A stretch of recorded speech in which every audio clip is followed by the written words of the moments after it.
and everybody knows. So listen, baby, right here is where you wanna be.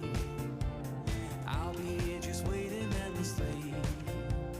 Right here is where you wanna be. Oh, baby, with me. Come, baby, with me. I'm gonna be here all my life, sat waiting on you. Gonna be a surprise. So tell me where we go from here. Tell me where we go from here. So tell me what you know. Whisper secrets told many moons ago.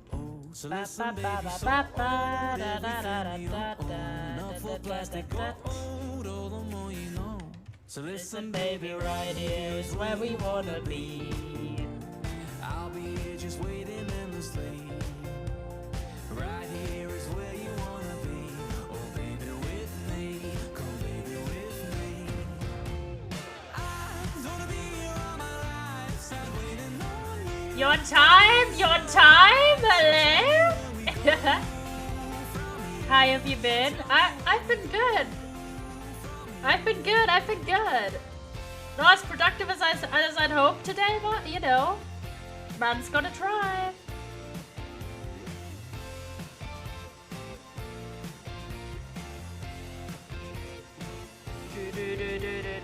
I also almost went live without changing the title again. Done that before, and it caused a ruckus because everyone was expecting something else, but this time I caught it in time. Almost would have gone live and just had the Minecraft title from yesterday. But we're not playing Minecraft today. We're not. We're doing indie games, indie demos in particular.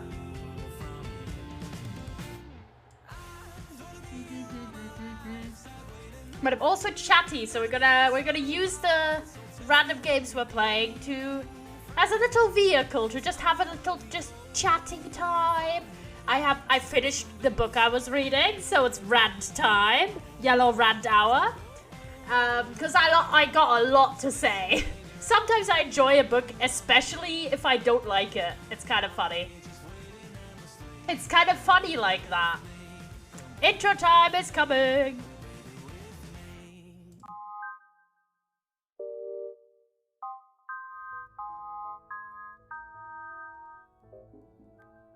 Hello, chat. Hello, and welcome. Oh, thank God chat is on Screen Kings, because whenever there's games that force you to do full screen, I'm always scared that you boys are just gonna dip. I'll wait like a few seconds before we go into the game, because everyone's gonna get the notification, and they're gonna trickle in and all that jazz, and I don't want to like start what is presumably not that long of a game before everyone's sort of here. But I hope everyone's doing well. I realized a few days ago that I hadn't done all of the demos from Gamescom like 3 months ago. Whoops. And there's only like 3 left, I think, that I didn't end up playing like a few months ago. So I thought we'd do that today. Guess what? What? Any updates on your drama? Hello, Wisp. I really make badges. But yeah, ages ago. We played a lot of demos, and then I kind of didn't end up doing the last, like, 2 or so that were missing. Or 3. People, hey, James. So this is a game called Delicious Dungeon. As you can see, this is a really early game version. So early, you can't do control changes, which is always my worst enemy.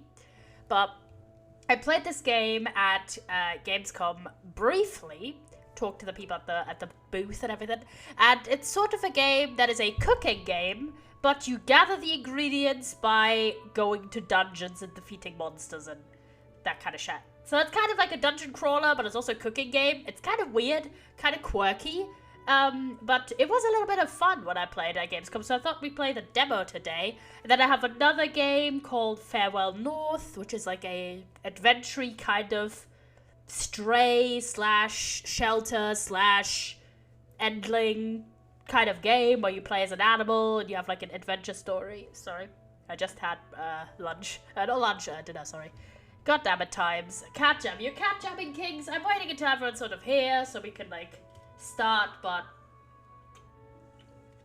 based on experiences, these demos are typically kind of short, somewhere between half an hour or an hour per thing. So, depending on how long those two go, we might just play Minecraft afterwards or something. The second you got caught yourself, hold on, I didn't catch half their message. The second, what was the first news? I didn't see the first news, hold on. Because you said at the second. Oh, first of all, I got an A in my Spanish exam. That's amazing news, Kai. And you got yourself a relationship. Oh, Kai, that is exciting news. Very happy for you, King, and for your girlfriend. That's my chat is getting bitches, and I'm very proud of you, lads. Doesn't mean I'm getting any, but like, you know, I can have secondhand joy for you, lads. I think we are good to start. Now I have no idea about like. I looked at the controls, but like, well, we're gonna struggle a little bit because it's customizable. But so yeah, the basic game is we are this fella. Yeah, being a proud dad. Yeah, I'm just like, oh, I'm not old enough really to be you guys' dad, so like more like older brother, I suppose. I'm just a proud person. Yeah, the whole thing is you have different weapons. You can see them right there. You switch through them by scrolling the mouse wheel, and apparently Q and E for like food, and R for like, I imagine, eating. Okay, that's for healing. Okay, alright, understandable. And so yeah, that's the whole thing. We have a chef, and we have to traverse this environment to get good stuff. So yeah, we loot like this, and like collect a bunch of shit everywhere like this. And the first time it explains what it is, and the other times you just kind of pick it up. You are BTTV teacher. True. Did we get to meet the Lego guy anytime soon? No, because I didn't go to town today. Because I miscalculated stuff. You know, typical me. But yeah, let me elaborate. So I usually like try and find the Lego guy if I have class. And today I did have class. What the hell is BTTV about? BTTV stands for Better like Twitch TV, which is it's an extension which allows you to have like the funky little moving pictures like high P or peepo, the peepos and all that stuff. So basically gives you additional emotes. I could show like a few that we have. We have something like this in our chat. Okay, very nice.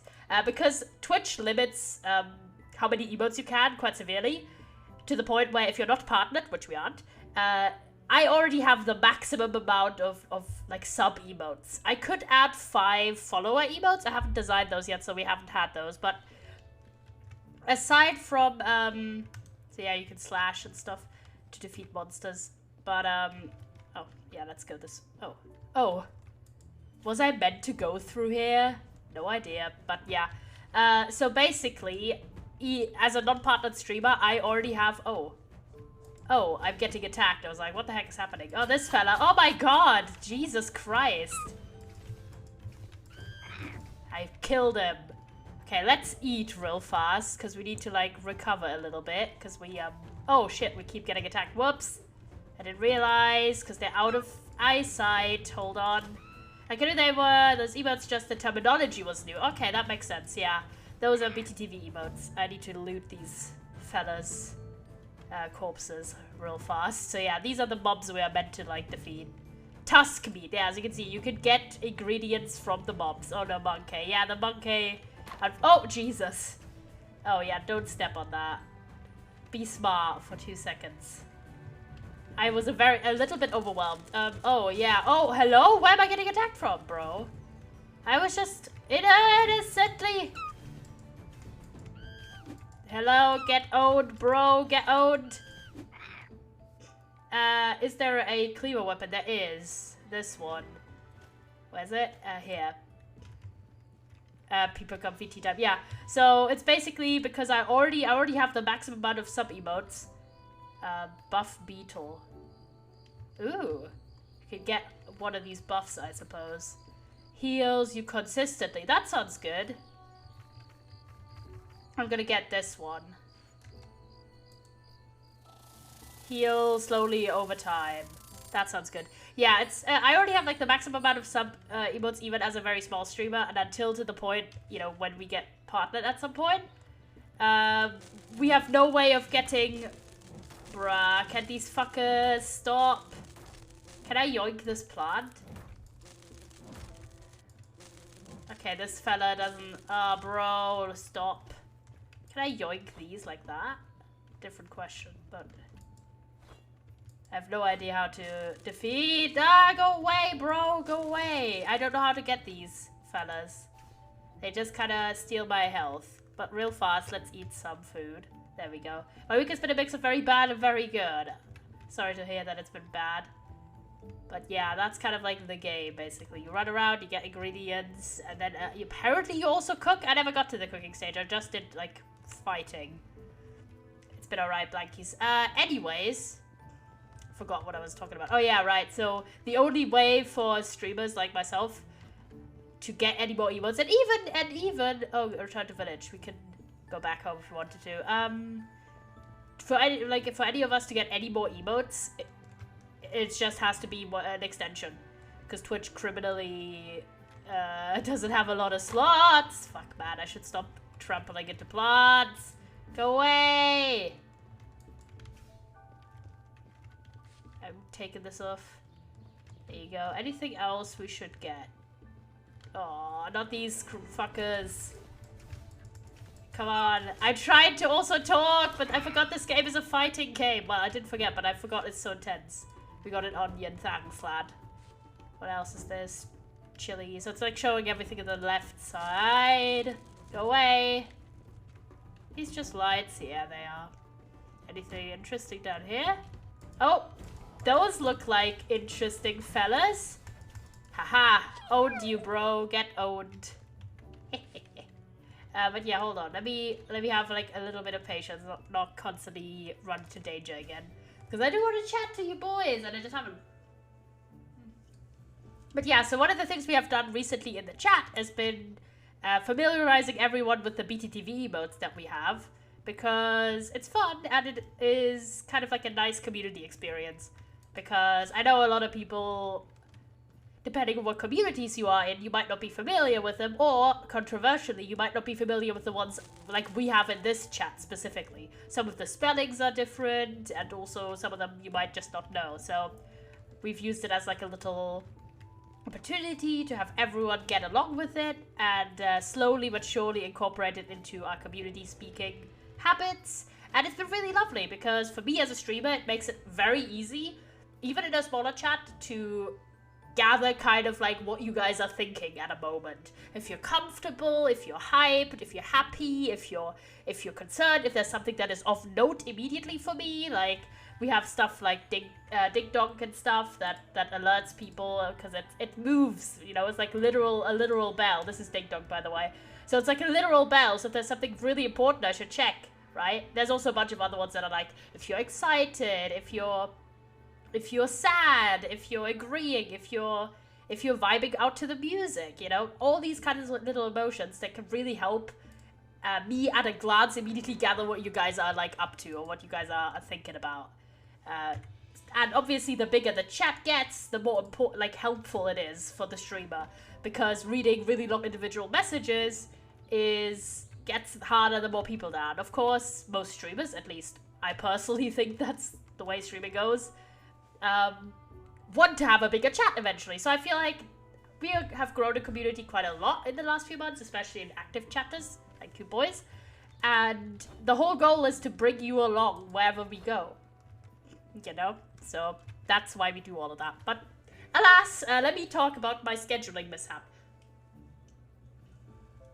So yesterday, this past week, I have been having this email exchange with one of my teachers about getting feedback for, like an exam, like paper that I wrote, like 2 months ago in September, when I was having all that stress.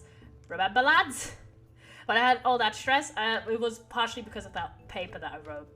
So I wrote it, I got a grade, it was good, but I also wanted to know, like, a bit more. So I had this whole exchange with the teacher. Anniversary stress, yeah, it was literally the anniversary stress. Can't believe you remember that still, but yeah, it was exactly around that same time, and man, I have rarely been more stressed than in September of this year in my life.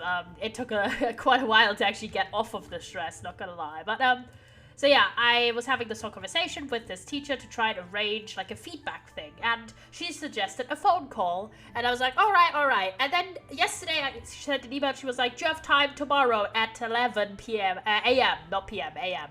And I was like, oh, of course, because I was like, I wanted to actually get to the point of, actually getting this call, because the longer time goes on between when you wrote your paper and when you get the feedback, the less you yourself remember about every detail and everything. So I wanted it to still be relevant.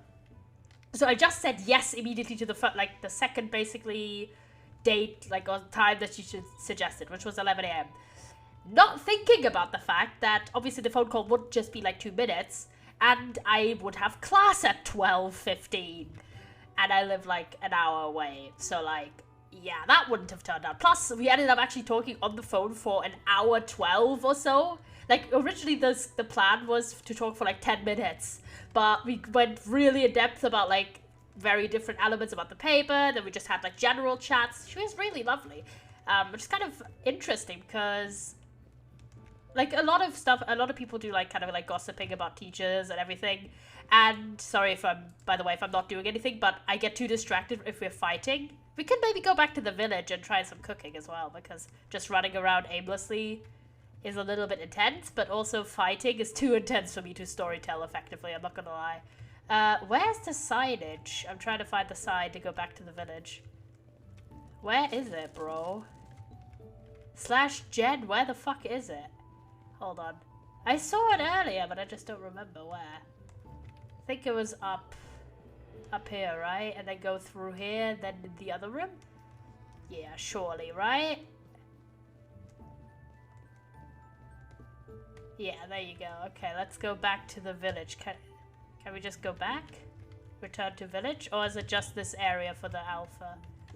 Probably is just this area. Okay, never mind. Then we are just gonna use stereotype. Just talking in general is always fun. No, thank you. But yeah, I always feel bad if I'm just running around aimlessly in an environment, not doing much. But I want to tell this story, and I want to talk about the day, and I know I have to actually pay attention to the fighting because it's a little bit difficult. But yeah, so this is this little game. It's it's an indie game.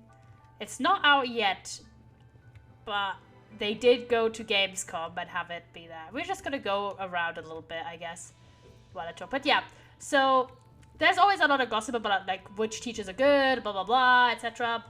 You probably agree with this. So, and my experience, generally taking that class was alright, but I wasn't a huge massive fan of the teacher. As in, not I didn't like her, but I just didn't have a strong opinion either way, really.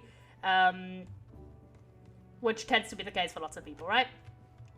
But so I was kind of oh yeah, it's gonna be this 10-minute phone call. I'm just gonna do it real quick, and then I'm gonna leave and go to class.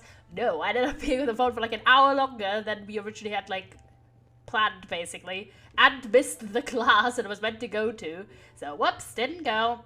Not great, but thankfully all the class materials are online, so I can just kind of catch up. But this phone call was genuinely one of the most opinion-changing experiences I've ever had in my life.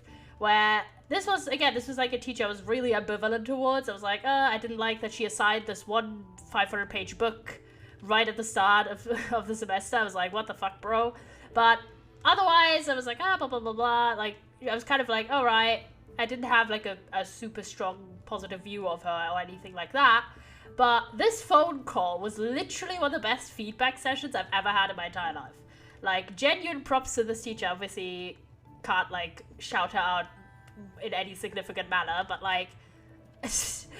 she actually took a lot of time to talk with me in depth about what I should be doing better, or what parts she liked, and blah blah blah blah blah. Really in-depth feedback. And we also just generally got along quite well and talked about education and academia and blah blah blah blah blah, a lot of stuff. And I was very happy because she was quite complimentary as well to me. That apparently I was literally the only person who had ever picked the topic I picked ever, which is quite a feat considering the amount of people she's had to write papers for her. So I was she was oh, I was genuinely quite entertained by the fact that I had never read anything like this before. I was oh, that's really kind. And she also liked my actual contribution. Theory, I could do better. but like my actual like academic contributions, she thought were great. And I was like, yeah! I don't know, academic validation is just one of the best things. It's kind of crap because academia and like school in general is kind of, let's say there's a lot of pitfalls, say it lightly, but it is just such a, okay, there's a fella. Can I just yoink this? Oh, I can yoink that fella. Oh, can I do this? And hammer him. Let's go, bro. Get owned. Oh, crap. Hold on. Ah, haha. Man's got dazed. Haha. Get owned. Ha ha ha. Let's go. Thank you. You're very, very kind. But yeah, I was like excited about this egg collection. Let's go. We're collecting some eggs. Well, yeah, this is basically the fighting part of the game. Oh my gosh. Get owned by a steak hammer. Yeah, and you could also just, like, all of these are cooking supplies. Like, this is a steak knife. The other thing is like a steak hammer. There's like these spikes. Haha. That you use for like skewering stuff. You know what I mean, chat. Anyways, it was like a really, really, really good phone call, and I took like really good notes and everything, and generally like she was super helpful, like, and I told her at the end, I was like, legit, and I genuinely mean this, like, if people, oh crap, I ran right into that, didn't I? The sound when mine was so sad. I know, I'm sorry, kings. We're eating some burgers. I actually like the knife the most, actually, for combat. I like to slice and dice. Good teachers are the best. Yeah, and because I previously didn't have like a super positive view of her at all, like I had a very neutral view where I was kind of like, oh yeah, it's just kind of like, you know.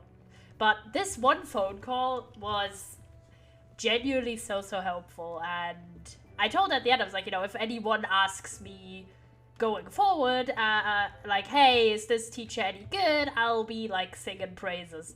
Because even though the reading material is, I like to slice and dice, you're a sociopath. Okay, it's just a good line. Don't at me. I don't even know where there's other areas. We might have already explored most of the map, but this is what I mean. Like, this is a pre-alpha demo. And the whole concept is basically you get the ingredients like this, the way we've been doing. Looting stuff, slicing some monsters up and shenanigans. Then apparently you go back to the village, which we can't in this alpha. Or pre-alpha, it's not even alpha. Jesus. This is a very, very early game build. But yeah, you go back and you use those ingredients to cook. And I think you run like a restaurant or some sort of food establishment, basically. Look how cool the environment looks, though. Like, you gotta give it respect. Like, for a pre-alpha, this looks really nice. Like, let's look a little bit at the... Can I zoom in? I can't. I don't think so. But look at how cool the character already looks. Like a little chef elf. I think that's an elf. Look at the pointy ears. And the environment looks really like... You wouldn't believe that this is a pre-alpha if not for the limited environment scale. And the idea is quite cool because it's combining sort of the nice...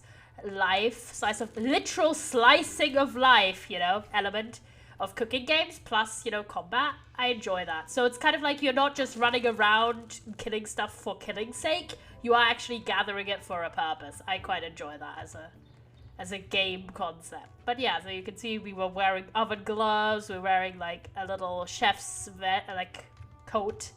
I think this is quite cool.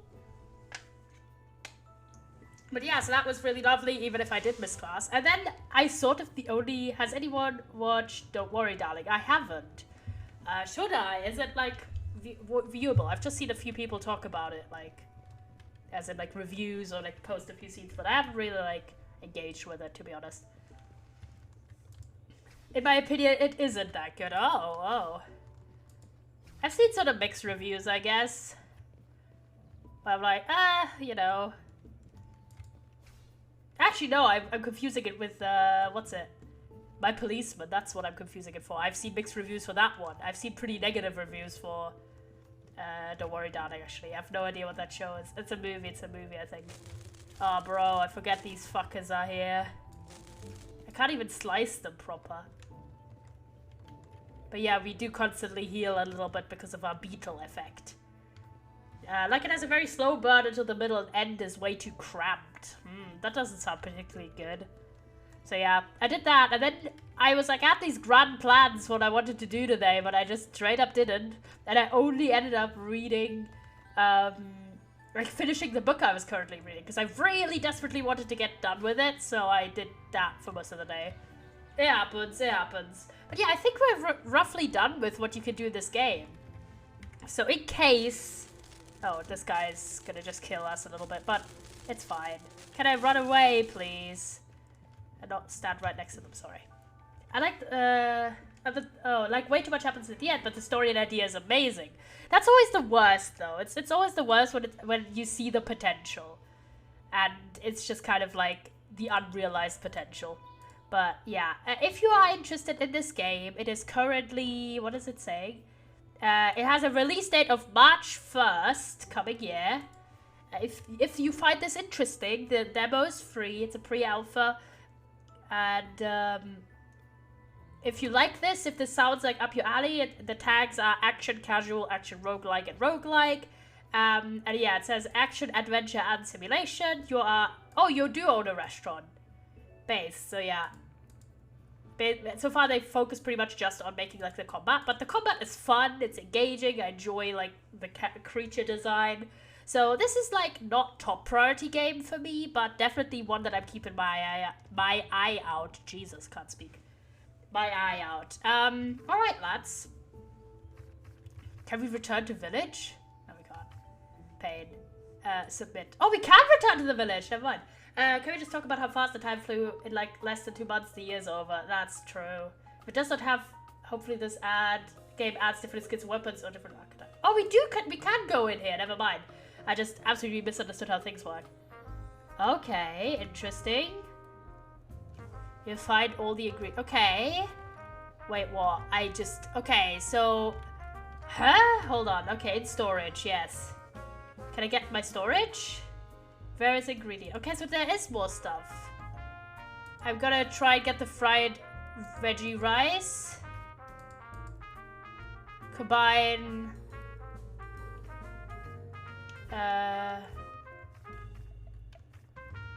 Okay, did I get the stuff? Combine.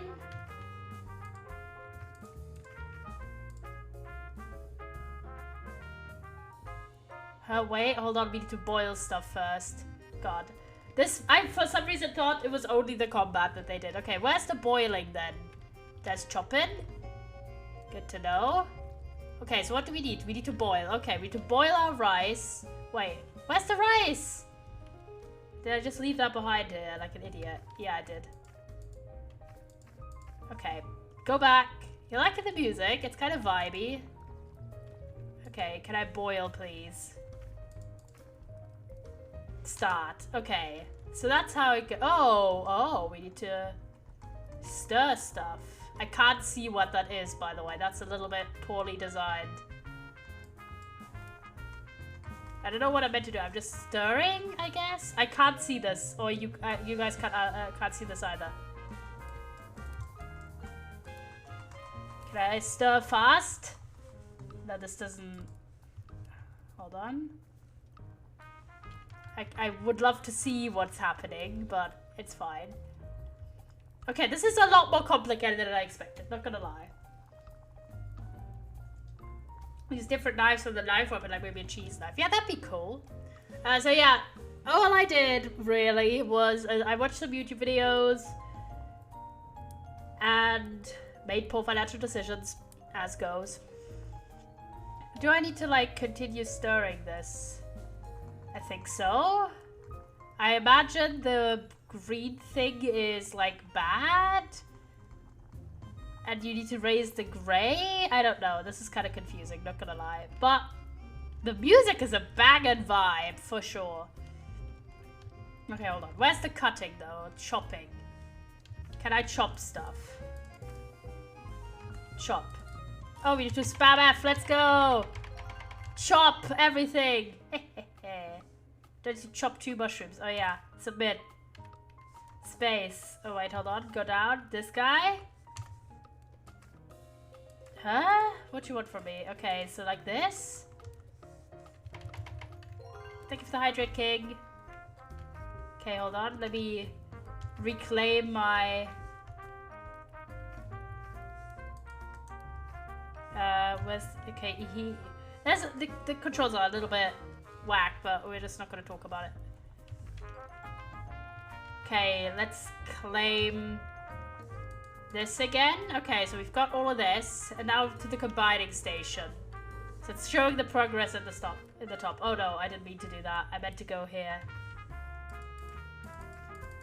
I think so. Combine. Oh, we needed 2 eggs. Hold on. Where's the eggs? Give me eggs, please.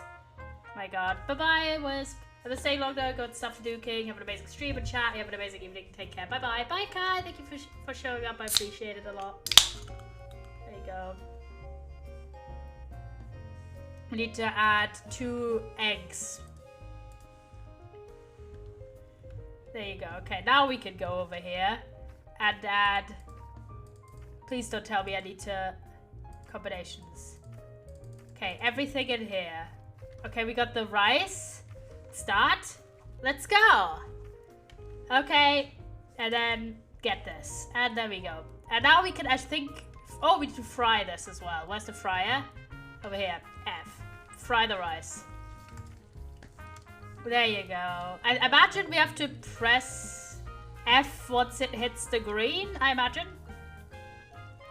Play the actual game differently. Bye, King.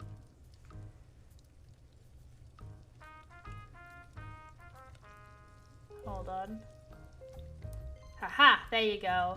Based. Hold on. There you go. Try using the oven. I don't want to use the oven. Screw you. I go to the counter. Submit. There you go. We've done one of the recipes. Let's go. We are kings. Okay, next one, I imagine. That's baking. I don't care. Fuck you. No, I'm kidding. But, okay, what do we need for this recipe? Let's take out a storage. We need 1 rice, 1 onion, 2 of these, 1 of that, and 2 mushrooms. So gonna go to class with 2 minutes before I get back. Hope everyone has a good rest of their day and you're all amazing. Bye bye, Wisp. Have a good time in class. Thank you for being here. I appreciate it as always. Let's go and boil rice. There you go. This is kind of vibey, but like... Oh. I just... Speedily. Okay, let's go to the chop board. Oh, no, I didn't mean to go back in. I meant to go to the chopping. It's kind of fun, but it's also quite elaborate, not gonna lie. So we need to remember so many bits.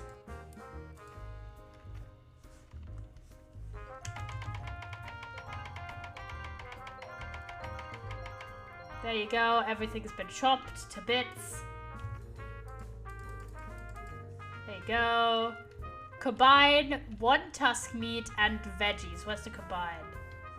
Here, over here. So, 1 of this, 1 of this, 1 of this, and 1 of this. Huh? Oh, are you still meant to do everything? Okay, I guess. Okay, go back, then fry.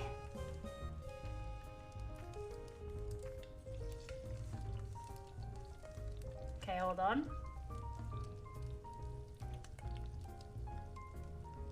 So for this one, it's patience. A little bit of patience is required. So yeah, I don't know. I had like big plans for today, but then I kind of like that whole phone conversation took so long. In a good way, not a bad way, that I was kind of like a bit drained. Also, I woke up like kind of early because I was nervous about missing the phone call. So I didn't sleep too much. So that's a bit annoying. But you know how it'd be like, lads. There you go. Let's get that. Yeah, I tend to be very, very worried when it comes to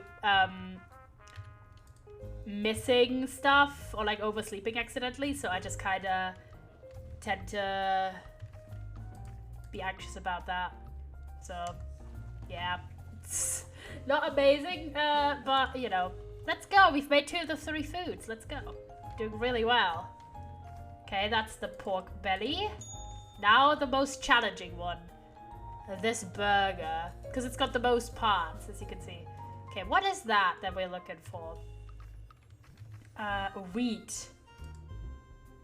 Let's go.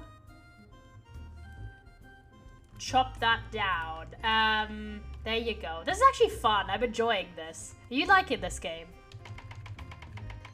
Because now you've got this whole other aspect of it being like, oh, you are in the kitchen and you have these processes. But it's more about being like, about fun rather than like stress about you have to do this. Like you have to complete this order until that, you know those games where it's like, oh, you're running an active crime scene, it feels like, when you're just kind of trying not to lose your damn mind.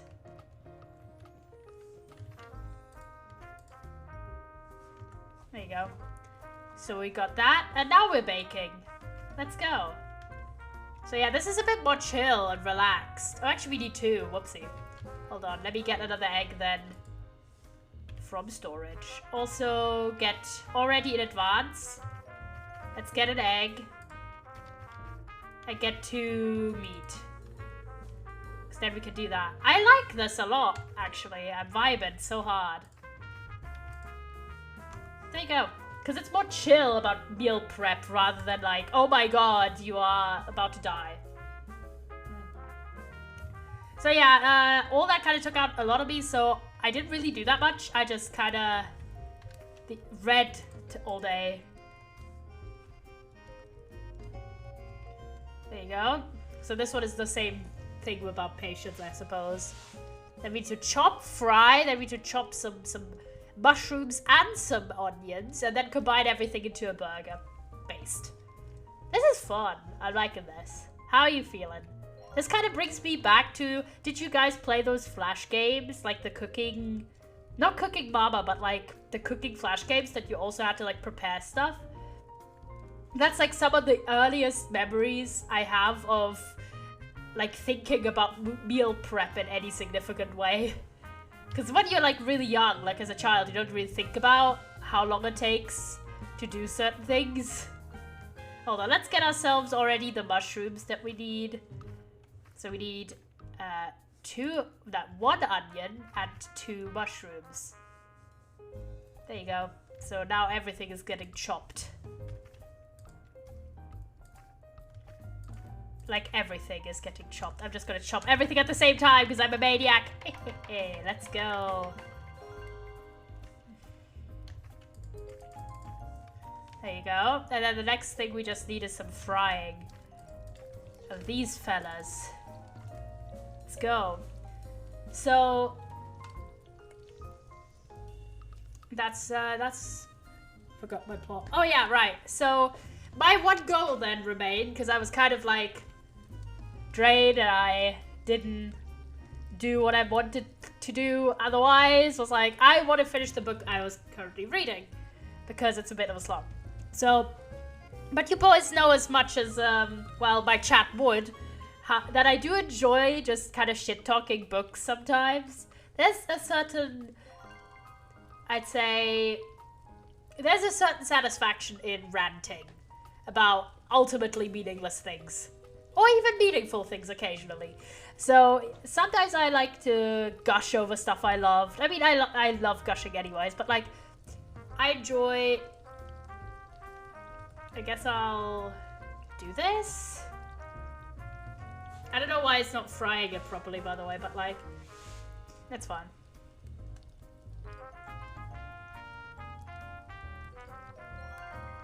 Oh no, it is actually progressing. It's like, what the heck is going on? So, but I do enjoy occasionally just kind of having a little rant about especially crap books I read. So, I did finish the book I was reading, so at least a mild accomplishment today. Even though I'm very behind on like so many things. Including editing. Now all I need is to combine a bunch of stuff, I think. That's the combining thing.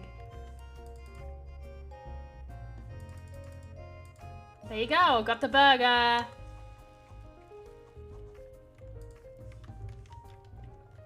Let's go. Ah, that was the demo now. We've done the recipes. Let's go. Thank you for buying. You can wish us on Steam. Now, actually, I'll do another promo element of it. If you like this, because now we've shown the battle system, like the battling, plus the cooking. And the cooking was really fun. The cooking was genuinely quite fun, because it's more chill rather than like pressure to deliver. Huh, I'd give this a 4 and 5 probably. Like, cute idea. The cooking part was fun. Maybe like a little bit of polishing on the mechanics, because some bits were a little hard to understand. But the general vibe, pleasant, you know? Not like I'm in love with this game and I'm immediately buying it upon release, but I'm keeping a closer eye on it for sure. Alright, lads. Let's go to the other game then that I have, which is the Farewell North game. Farewell North, there you go, that's the game. Hopefully it'll already capture immediately. There you go, oh it did. I'll change game real fast. Farewell North. This is like being a dog on adventure, I can't spell. There you go. Thank you. Well, it seems nice. Yeah. Thank you for checking out Farewell North. I sincerely hope you enjoyed this demo. It's been a labor of love, small team, because it's an indie game, yeah. Thank you for the message, Kyle. There you go. Do you have any settings that we want to have a look at real fast? They already have accessibility settings in the demo? Damn. Based of them, not gonna lie. I'm gonna do visual oh, hold on. Where's the on button? There you go. Hit messages, yeah.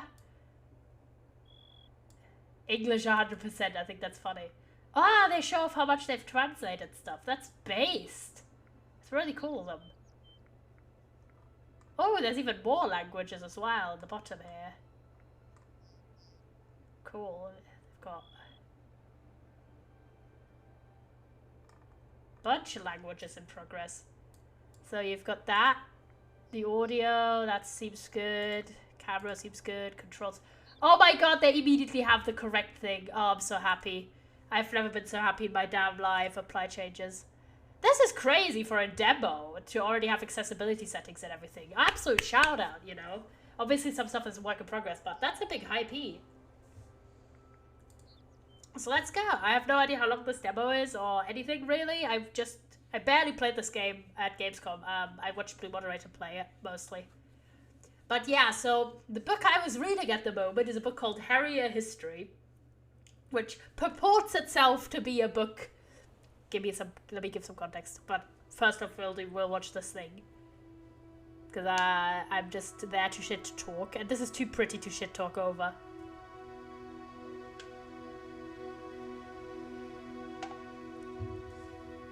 So yeah. Oh, this bridge does not look safe, not gonna lie. Oh, the bridge was safe, thank you. Okay, so I imagine that is us. That's the dog and the dog's owner.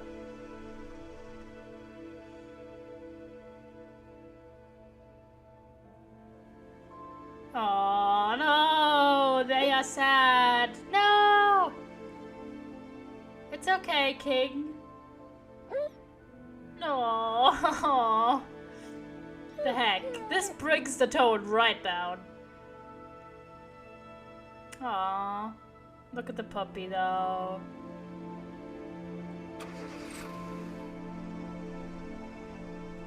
So we kind of sad. Bit of sadging.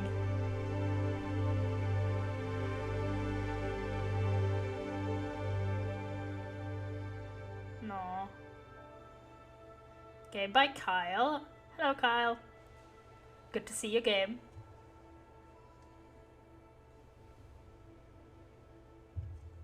Why don't you go and explore a bit, and I'll get the canoe set up. Alright? Ooh, it's got voice acting. Okay, yeah, that's us. So we are a little pup. Look at us. I love games where you play as animals. I think they're amazing. Can we jump? Yeah! Look at us! Based. I have such a problem. Maybe picking games I've never played that I'm excited to play wasn't a good choice if I want to have a chatty stream, but like, I didn't know that. I had opinions to be said when I planned this stream, basically. Okay, is it too loud, the music? Should I turn it down a little bit? I'll turn it down a tad. Hold on, let me turn down the music a little bit. Just a smidge. Like about here, I suppose. Apply, thank you, game. I love when games got actually like solid settings. Like that's immediately a massive plus. I can understand if it's a demo and everything, I don't have like high expectations for crazy controls. But the fact that you can change controls and stuff like music is already a massive plus. And look, it's quite cute looking. It's a bit simple, but that's not always a negative. Let's check out the pier, actually. Check out the water animation. So yeah, anyways, I let the environment vibe a little bit. So yeah, good camera control. Ooh, there's a lighthouse up there. Nice. Like, I enjoy that. I enjoy when you have the camera on the mouse because you could kind of... It's not as easy, of course, as a automatic camera, but it also has less flaws because you can, like, adjust stuff by yourself. Can we go swimming? Fun fact. We can! Look at us! We are swimming. So yeah, our owner's putting up like a canoe, I guess. Don't know why we are canoeing, but fun fact, I've not gone canoeing technically, I've gone kayaking, which wasn't particularly fun, not gonna lie. I'm not eager to repeat the experience. But yeah, but before we go like and play this game and get sucked into the story and everything, let me allow myself a brief rant. We'll go to the pier, because that was a nice spot. We could just like look at the environment a little bit. Pretty environment time. Yeah, you can see the lighthouse up there. It's actually it's actually turning. That's based. So yeah, that's us. Can we sit? Important question. Hold on, let me check the controls real fast. Interact is E. Okay, you need to remember that. Oh, we do have so imagine sprinting is this key. Yeah, okay, we got the key and then E is for interact. Okay, gotta remember that. But yeah, this is quite cool looking. So let's like have a cool perspective like that while we talk. Well, anyway, so book's called Harrier History, which I read. It's a non-fiction book which purports itself to be about the Harry Potter fandom. Big disclaimer, obviously. This is like, I like Harry Potter, but I think J.K. Rowling is a trash person, and it's a massive shame that she decided to use and has continuously decided to use her power for absolute dog shit. Terrible, not a fan, 0 on 10. But I do like the books and have for a long, long time. And I have, let's say, more than passing experience in like the fandom community. But obviously I am I'm relatively young, so I wasn't, alive at the time the Harry Potter books first came out. Well, some of them anyways. So I wasn't there, and I was like, oh, right, this book sounds maybe interesting, of course, with a massive, like, historical caveat. Like, it was published in, like, 2008, so it's old. But I was like, oh, how would it be what Yellow is Young / J? Oh my gosh. But yeah, I was, like, interested. How was it, like, what was the fan community in the early internet, right? Because today, if you're thinking about being a fan of something, if you're, like, I don't know, it's like Stranger Things, like, you have Twitter, you have, like, Archive of Our Own, you have YouTube, you have, like, Tumblr, you have, like, whatever. You have so many ways to express yourself, your creativity, you have Instagram, you have whatever, fucking TikTok. And people find communities in a very interesting way today. But old internet, like, culture in that sense is very, like, interesting and kind of weird. And I'm definitely way too young to have, like, been around for really early internet stuff, like 90s, early 2000s. I was very young at the time, or not born.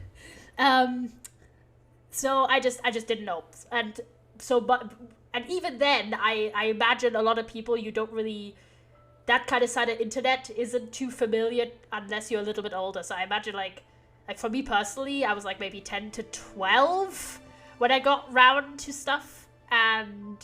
But yeah, some of the first like fan content on the internet that I consumed was like Harry Potter related, because I read the last book and I wanted more stuff, so I discovered like people.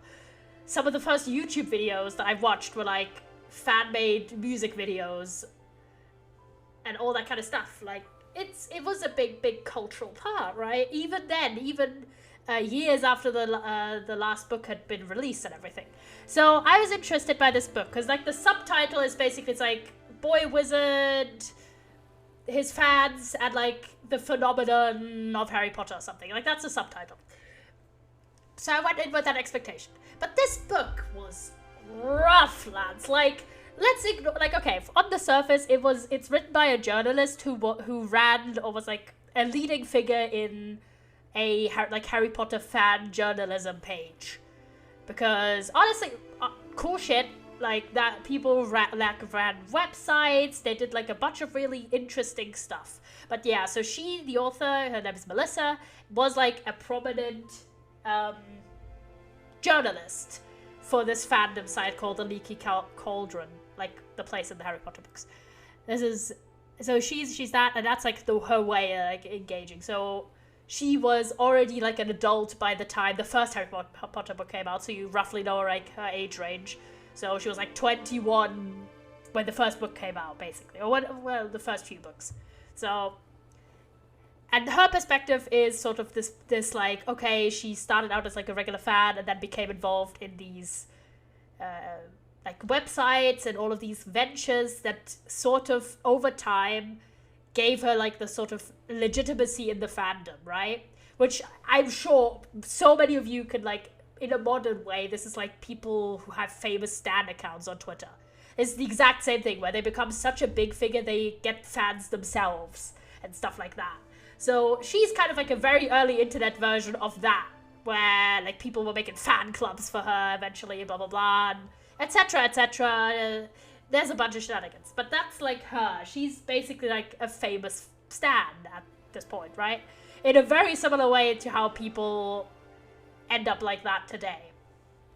And she sort of goes from having like Harry Potter and the fandom kind of be like her hobby, and she has like a normal job as like a journalist, blah blah blah, to slowly but surely her like website that she's involved in expanding, and her getting like a lot more recognition and getting a lot of opportunities and making a lot of new friends. And that was like some of the more interesting parts were genuinely like how people expressed themselves and their fandom community and what people did and stuff. That was interesting, especially old school internet stuff, like people having email lists and like crazy shit, which is just cool to me. It's like, I don't know, I find that interesting because I'm like, it is literally the old schooler version of what stuff like people do today, where you have like fucking group chats, right? It's just the old school version of like 2002 when people did email lists and discussed important shit from like that universe, and a lot of people trotted really new ground. And for me, as like someone who only tangentially knew stuff from like second or third hand since I was too young, it was interesting to see stuff like, I don't know if any of you guys were at all involved in anything, but like, so they, for example, explain like the origins of wizard rock, which is a music genre, and basically the precursor to what is it fucking called? Hold on, it has a specific term, but I forgot. Hold on. What is the genre? Not the genre, but like the thing called. Hold on. This is not helpful. Genre. I just all caps that. That's a problem. What is it called? Why am I just straight up absolutely... Oh, I had a name! Truck! That's what I'm thinking. Time Lord Rock. There you go, I just had to Google it. Which is Doctor Who fan music. But yeah, so it like explains like the origins of like specific essentially making songs about like a community that you're in. Which if you think about like modern fandoms, people do that all the time. people make like songs for Minecraft servers and all that stuff. And the origins, basically, in terms of at least pop culture relevance, is wizard rock and like specific like random ass people who did like amateur bands and like shared them on MySpace of all fucking places because it was 2007, you know. So it's like so weird, but like that part is interesting because at times she does go into a little bit too much detail about like specific individuals, which like are completely irrelevant at this point, or like random ass bits, but just the whole way of like how did this work. So you had people making their own little websites, and then people having like email chains, and then later podcasts, like exactly the way we do it today, but just slightly less like polished, basically. And stuff like people making their own like parody music, or well, not even parody, but like themed stuff, which is stuff I listened to as well when I was younger. So that part was interesting to me. And yeah, so that was interesting. Then there's also some interesting tidbits about like behind the scenes publication stuff, about like different marketing strategies and things like that. That was the interesting part. That's like my pro plus points about this book. The negatives are ample chatters. I do not recommend this in the slightest. I give it 2.5 stars, and the 2.5 stars are basically just this part, like old school fandom culture and like a little bit of interesting bits about what it was really like to have been alive and conscious and able to participate in social events at the time when some of these books came out. Because I just wasn't at all, and I just wasn't participating in stuff like that for years afterwards. So to see like, oh, people like doing the first fandom conventions and stuff like that, or like going to book release parties and stuff, that was like really interesting to me. And honestly, like one thing that the author and like her friends did was all assemble in like a physical location and read a book, like read when the new book came out, and then like did little confessional booths where they ranted about their issues, literally the same thing that I'm doing right now. And I thought that sounded super fun. I'd love to do that with my friends, to just kind of like assemble, pick a book, and everyone just kind of is in the same house and reads the same book, and you discuss it. Or like you at the end look back on everyone's reactions when they were reading certain parts. I think it's such a cool thing, and like, damn. But yeah. My biggest issue, which I have such an issue a lot of times, like even really good and well-written books, if they have this issue, it tends to bog my rating down, is lack of concise structure, narratively. So if it's disjointed, if the narrative doesn't flow in a good way, that's always a massive negative for me. And this author, Melissa, jumps in time rapidly. So one chapter, she's talking about something that happens at like the time around the last book's release, so 2007, and then she jumps back to like 2003 and talks about something like vaguely related but not really. And I'm like, why are you rapidly jumping back and forth in the timeline? It's super confusing. I at multiple times was just having trouble following what the fuck was going on. That is a massive problem. She's a journalist, like her writing style is okay but not like amazing, and it really, right, like the book literally as a title, I can read you the full title of the book as well. Sorry, I just like ranting about stuff. But yeah, it's kind of like paying off the time that I spent reading it by allowing it. Like the full title of the book is literally, right, hold on, let me like, it's really long. It's Harrier History, the true story of a boy wizard, his fans, and life inside the Harry Potter phenomenon. So, but really, it's ostensibly a themed memoir. This book, having a title that almost, like, that 2/3 of the title focuses on Harry Potter, when really it's a book about the author and her life, specifically tied mostly, like, to Harry Potter related issues, but, like, it is ostensibly about her life. It's like a memoir about her. And even though this is a bit, like, bold to state, but, like, this author neither writes well enough nor has an interesting enough life to really have a memoir out. Especially since she was like 28 at the time of her release. I was like, Jesus Christ. So there's so many bits where you're like, why is she talking about this? Why is she talking about how unhappy she is in her job with this, like, news agency? Why is she randomly having an entire chapter about her reaction to 9/11 in this book? I understand, her whole point was, like, the community helped her out in a challenging time. But still, why is 9/11 a plot point in this 2008 release? Like, /Jen, like, what? I understand, because she's American, right? I understand for Americans who were, like, alive and conscious at the time that 9/11 is, like, the social, like, the, like, historical event, not social event. But, like, why? Why are you talking about 9/11? In detail, mind you, like, specifically, like, the turn of events and, like, where she was and blah, blah, blah, blah, blah. I'm like, why? /Jen, what the fuck? So that's one of the things, like, that there's completely unrelated details about, like, partially about her life or partially about, like, what was going on just randomly. Like, why are we talking about this in depth? Like, there's no need. Then there's just bits brought up. Leo, hello, I'm ranting about a book. You know, and we are running around in this random game for a moment. I'm not progressing with it because I'm ranting. Hello, Leo.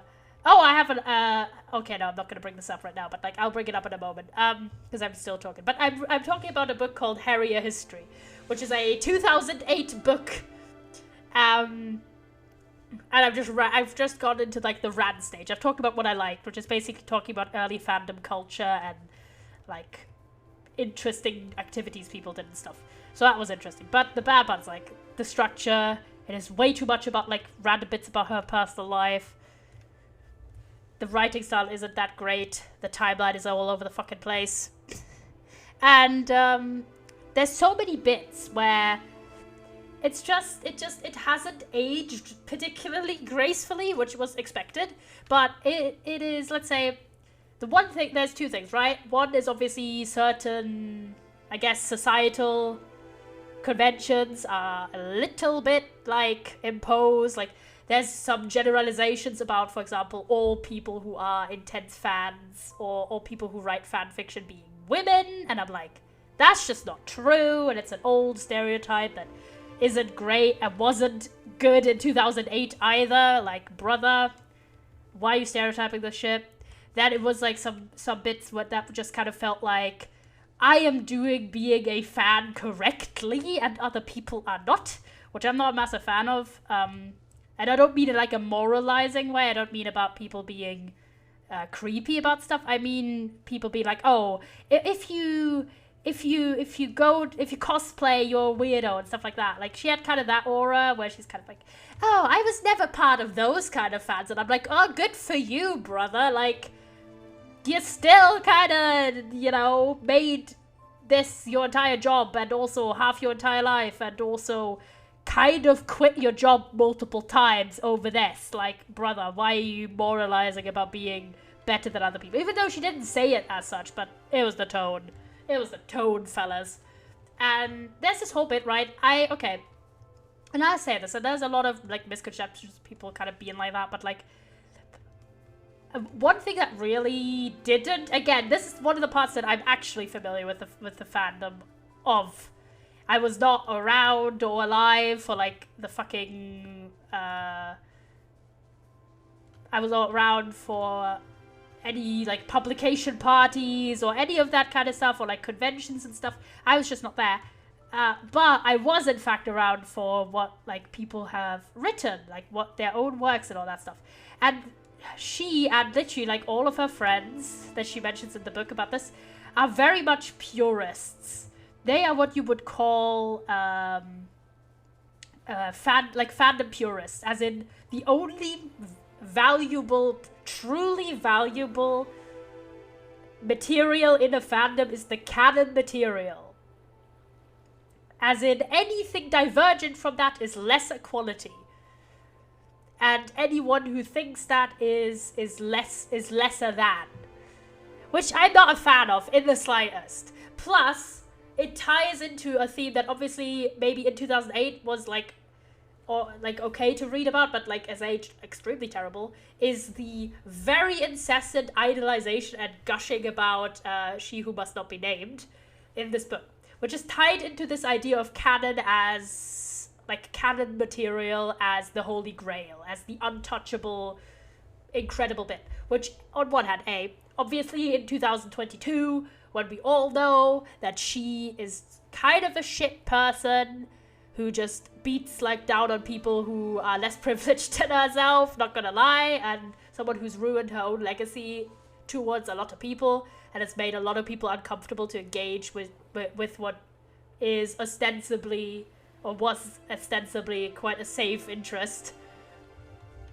The whole gushing about, like, her as a person is quite uncomfortable, at best. And then it ties into this idea that because this author obviously is, like, a massive stan, like, super fanboy, or fangirl in this case, like, that there is nothing to be criticized about the canon works. Which, I don't think is, like, a good position particularly, but, like, that's fine. Anyways, my whole point there is that I am someone who doesn't like, what I would say is grandstanding about people creatively expressing themselves. Also, it was difficult to ascertain, like, the way it was basically, like, the position of the author was, fan works, like fan fiction, is fine as long as you stay canon compliant, and all characterizations are as they are in the original work. And generally, otherwise, anything else is basically blasphemy, basically. And I was like, bro. Also, there's this whole point where she randomly interviews, like, one of the people who were like, Harry Potter is the devil, Crusaders, and I'm like, why is there a random interview with this person in this book? I'm like, I don't know, what else. But yeah, so that was an issue. I am someone who thinks fan works, like fan fiction, fan art, animations and stuff is amazing, and there's a lot of really cool works that exist that are not canon compliant. And the whole idea that a world that has been so thoroughly reclaimed as one of the most written about universes literally ever, that there's not a single person out there who's written something that is maybe even better than the original author, is kind of like, bruh. But yeah, anyway, so I didn't like that point. The whole gushing, rather uncomfortable. Just a lot of points. I was like, why is this here? Why are we engaging with this? And then the other part that was confusing to me is, right, if you read that title of the book, right, and you're thinking,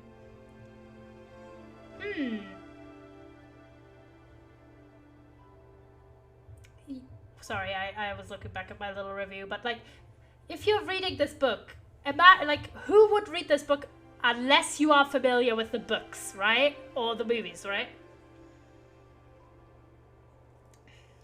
Unless you are, like, why would you read a book about a fandom if you are not familiar with the source text? That's my point there. So why is there so much plot summary of various Harry Potter books? Why is this brought up? Literally why? Just has zero relevance. And there's some bits where I'm like, bro, you're not objectively reporting anything. But that's the point. If this book was marketed as, this is a memoir of someone who was involved in this very specific niche of the Harry Potter fandom, which, again, this is also not acknowledged. Like, the author doesn't acknowledge how very specifically niche it is for people to be involved in the corners of a fandom that she was.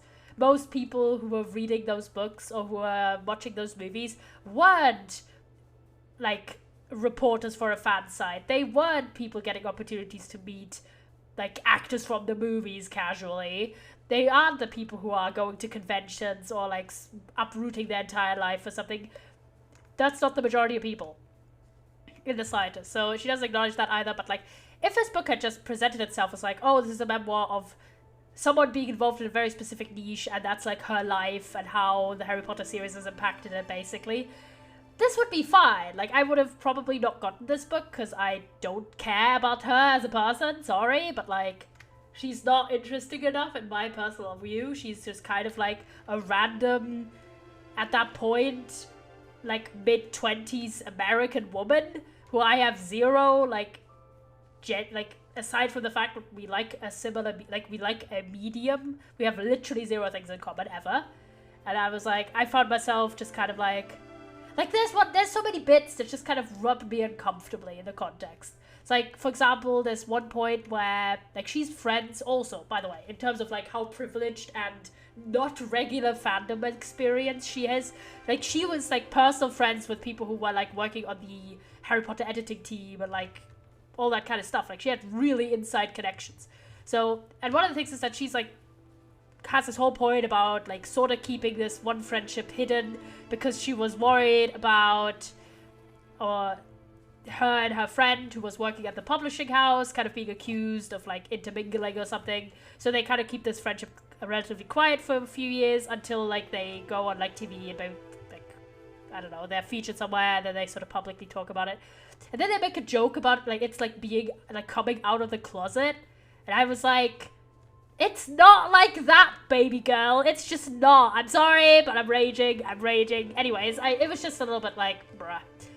My whole point there is, if I'd known that this was literally just about her and her life, I would have not read this book. And it is extremely misleading to use, like, a popular franchise's name multiple times in the title. Have, like, the main title be about it, and then in the subtitle, before you mention a life in the fandom, you mention 2 further references to, like, the actual source medium, when the book is ostensibly not about, like, actually too much about Harry Potter. It's about, like, the universe and so much, like, impact and blah, blah, blah, blah, blah. And I was like, alright. And there was just so much, like, completely irrelevant stuff that's getting explained as if people didn't know this. And I'm like, why is this book explaining everything? Like, who's the audience for this? That's always what I worry about. Like, not worry, but what I wonder about if I'm reading a random book, right? It's like, the same thing happened when I was reading The Age of Surveillance Capitalism, and they were explaining, like, what Facebook is. And I'm like, who doesn't know what Facebook is if you're reading this book? Similar enough, it's like, why are you explaining the end of Harry Potter 6? Literally, everyone should be familiar. Like, are you kidding? Okay, let's follow this, like, guiding light as well. But yeah, anyways, wasn't a big fan. But I managed to make it through. Where am I meant to go? This way. I'm just following the light. So now we're actually kind of playing. But yeah, that was basically my rant about it. It was just kind of odd as a read to go... Where am I meant to go from here? Oh, here. I love how I just don't have...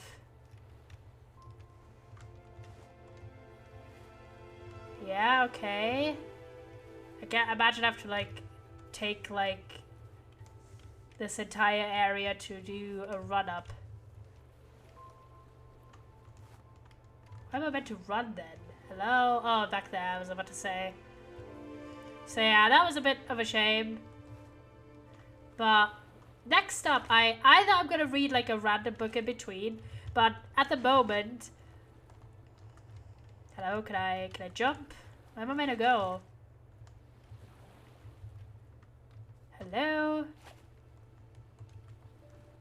Can I escape this water? Thanks. I was about to say, where the heck is the water ending?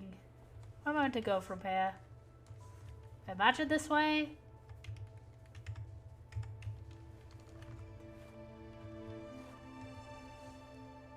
Okay, over there, I see. Oh! That was scary. It's fine. So I do have a, because I do finally actually have access to this. I've been meaning to do this for a few years. I want to do, like, a full reread of the entire series, because I haven't, like, read some of those books in, like, a long time, and I want to reread it because I'm feeling a little bit cozy, nostalgic, and I'm like, I'm just using the copies I already own, so, like, we chillin'. But yeah, either gonna read one of the other books I own beforehand and then read that, because it's quite a commitment to read, like, 7 long books.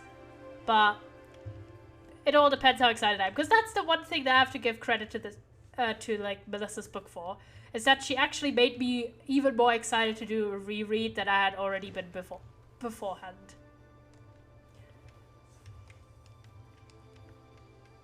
Ooh, this is quite cool.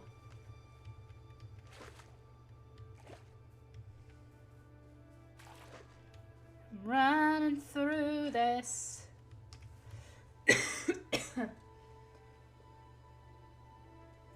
But yeah, that's the reading updates basically. However, I did say a while ago, hold on, where am I stuck? In the wall. I said a while ago that I'd update you on my whole hoodie situation. That I was contemplating of buying this this color block merch from Grian, and I ended up deciding against it. So for two reasons. Reason one, because I thought the design was rather simple. A little bit too simple for the price tag in my personal opinion. And that's why I decided against it. And the other reason was because a little birdie, this might be of interest for some chatters, a little birdie. Ah, interesting. Hold on, can I jump? Kind of stuck on this wall now. Help. I don't think I was meant to go here, but I'm kind of stuck. Can I jump? Oh, I'm gonna fall down here and die. Whoops. That was unintentional. I was kind of stuck in the wall. Didn't really have a way to go places. That's kind of cool. You could just do that. Hold on, let me run. Let me jump up. Ooh, look at that! Oh, so pretty.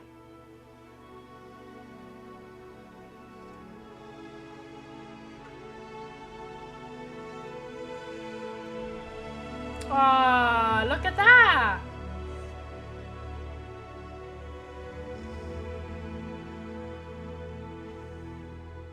Look at that! What do you think, chat? Kind of vibey, kind of vibey. Chesley! Here, boy. Time to go.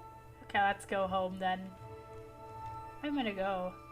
I mean, we can't, like, jump down because we're gonna die. But, like, oh, hold on. Gotta be careful where we walk. I have no idea if we're meant to, like, walk all the way back or not. I imagine not.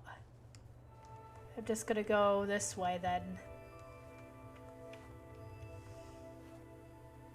Because this is the way, like, the light is leading us. Yeah, makes sense. Gotta be careful that we don't die here, but, there you go. Let's... Ah, shit! Nope, nope. I'm gonna die here. Whoops. Yeah, the controls are a little bit struggly. If I don't want to die. But yeah, so the other reason I decided against the, getting the Grian hoodie was because a little birdie had told me that a certain band was releasing some merchandise, chat. If you know what I mean, Any fellas? Any Lovejoy enjoyers in the chat? Any Lovejoy enjoyers? Ooh, that's a flower. Do I see some Lovejoy enjoyers in the chat? Where are you, buddy? Oh. That's scary. Why are we just randomly here? Can we go there? But yeah, are there any Lovejoy enjoyers in the chat? Ooh, what is that?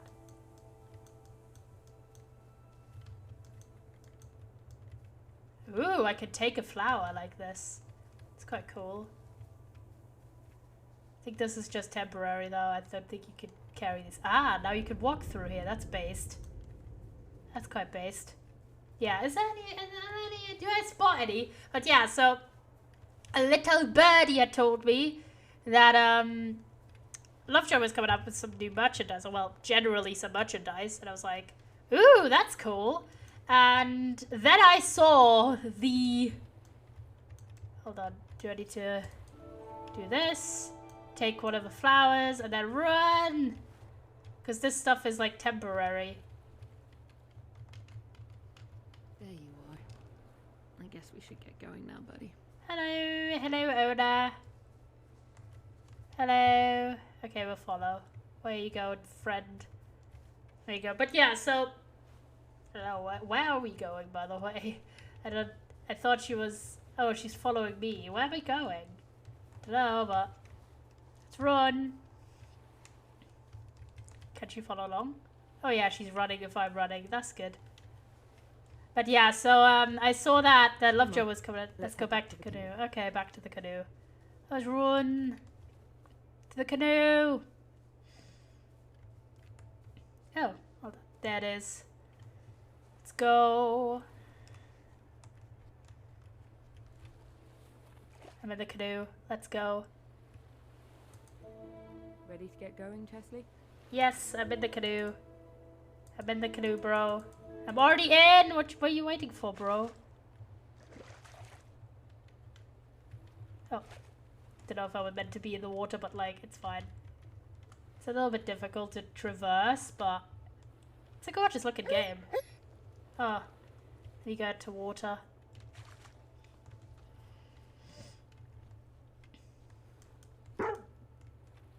Oh, I was meant to bark at her first.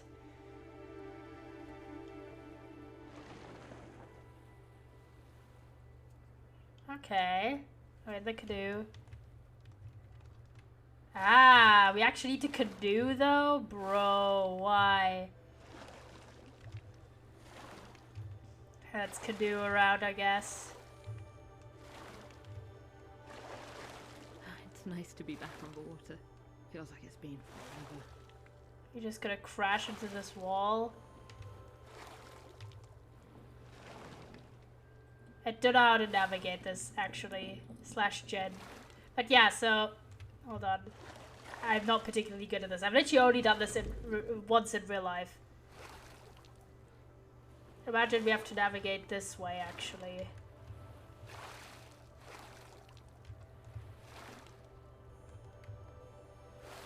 Okay, what are we going for? EQ? Why is it Q and E? Oh, because we could also do this with Q and E, I see. Okay, so we can steer like that.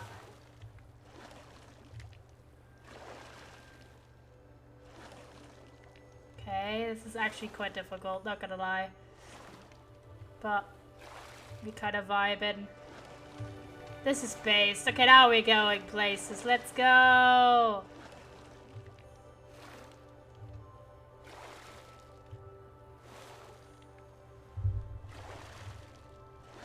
Be careful that we don't crash into stuff.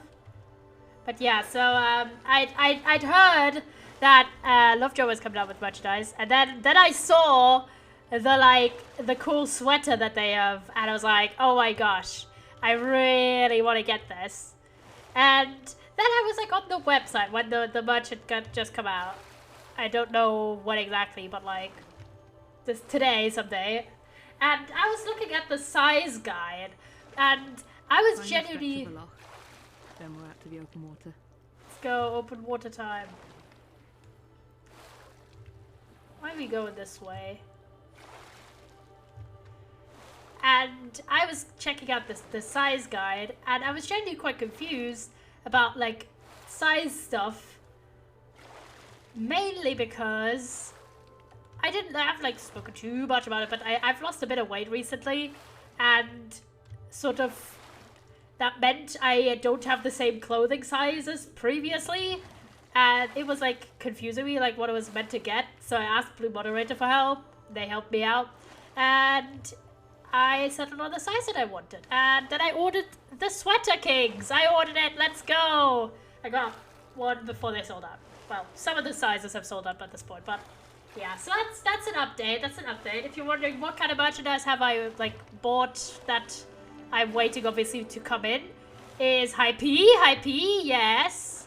It's the like the PB like Pebble Brain sweater one with like the clouds and stuff, and it's really cute looking. So I'm getting that. And if you're wondering what else do I have that I'm waiting for delivery for. So yeah, the sweater is meant to arrive in like January. So it's like it's gonna be a while. If you're wondering, what else have I gotten? I have also gotten a while ago, as in I ordered a while ago, Scar's Hot Guy shirt. The acid washed one. I got that one as well. So I'm very excited. Good stuff. I'm hyped for both of those items. And I'm very happy that I actually, you remember a few days ago that I was talking about... Could you let me through, bud? Yeah, I'm standing by the side. You know, a few days ago when I was like, oh, I've already spent my payout money. I actually didn't. As in, I spent money equivalent to the payout, but I didn't actually spend the physical money on the PayPal account for the payout. But I actually used the payout money to buy the sweater today. So, thanks, guys. You bought about 3/4 of the Lovejoy sweater for me. I appreciate it, Kings. So yeah, I'll show you like what it looks like on me once it arrives, of course, in like 2 months. The path's washed out. Thanks, Pat. How are we gonna get through? Can we bark?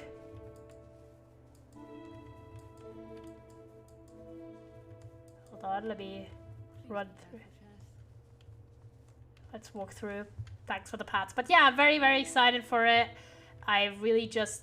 What the heck is up there? I really enjoy... I'm meant to go up there. I don't think so. I think that's just natural light fallen. I think we're meant to go up here. Uh-huh.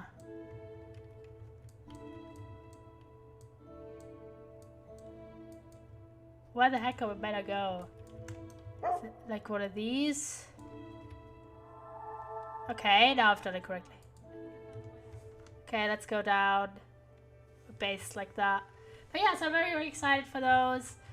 I enjoy sweaters a great deal. I'm actually wearing a sweater right now. Fun fact, it's a red and like black kind of tie type sweater. Hard to describe. The closest I can think of, if you know the 5-Up sweater, it's kind of like that, but not really. Or jumper, I guess. I don't know. I just say words indiscriminatorily. So it's kind of like that color scheme. It doesn't look anything like it texture-wise or something, but color-wise it's very much the 5-Up sweater. And I'm just wearing like a collared shirt underneath because I'm fancy like that today.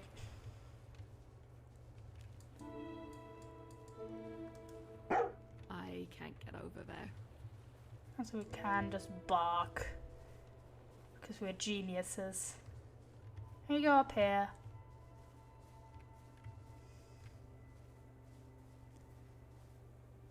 Ah, we were meant to go up here. Let's go. But yeah, so I really do like sweaters, so... You used to bring me up here all the time. I was very happy to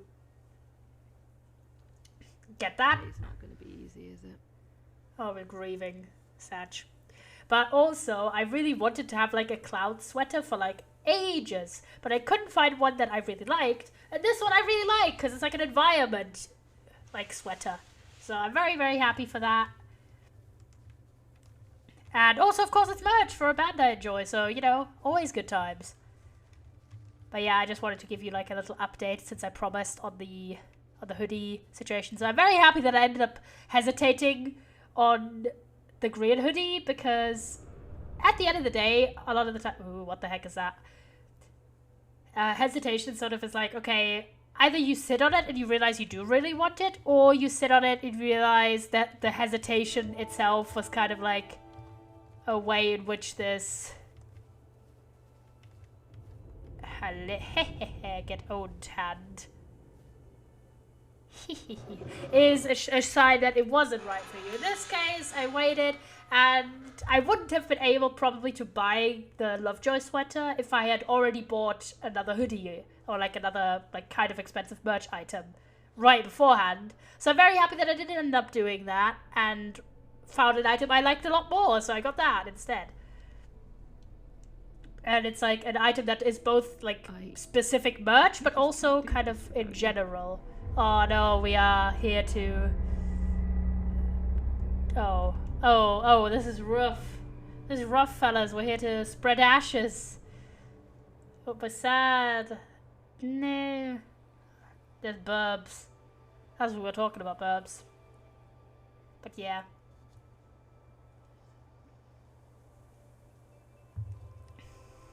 Ah, lots of burbs. Okay, let's go. We are here. Dog. Let's run. Oh shit, I wasn't meant to go down there. Where was I meant to go? Sorry, I got confused. Oh, back?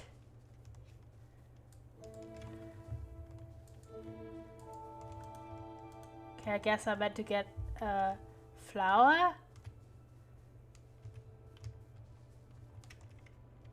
I don't know where I'm meant to go. I really just don't know. Okay, so you can take flowers from the back. That's good. But I don't know where I'm meant to go from here.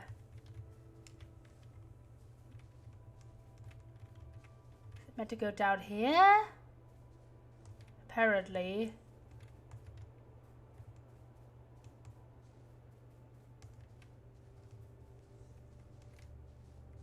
Hello, Oda.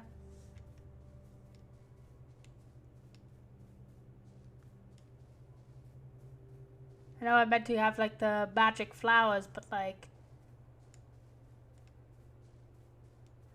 Okay, let's go over here and try the fancy birds.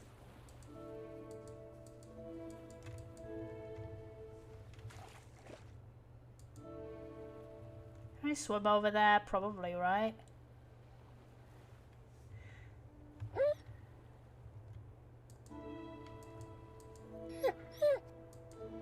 Oh, the dog doesn't like to swim that much.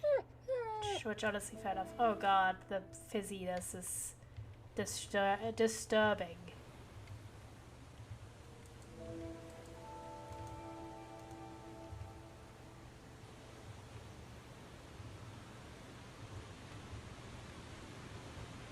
I remember this part. This is the part where I accidentally screwed it up for... Oh boy. Just made it through. Where I screwed it up for Blue Moderator when they were playing it. That's kind of funny. Hello? Why can't I go on top of here? I was about to say, what the heck? Can I become a bird? No, I can't. But I can make the birds come in and destroy the fucking statues up here.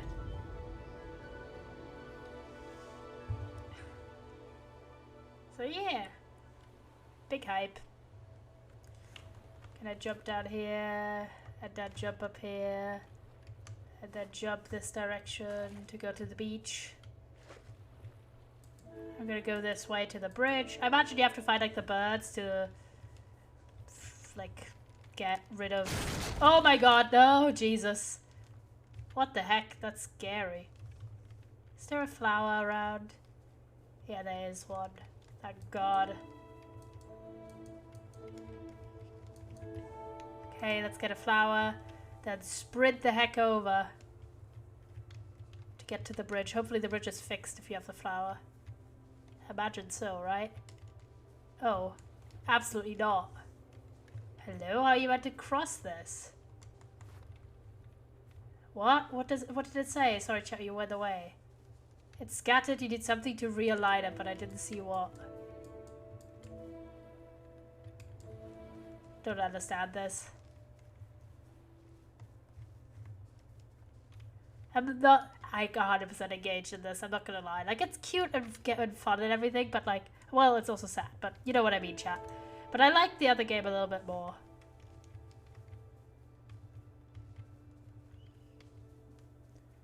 What did it say when I walked over here? Shattered, I can't see this because chat, you're in the way. Shattered, need a unique object to realign, it said. I don't know what the heck that means, but okay.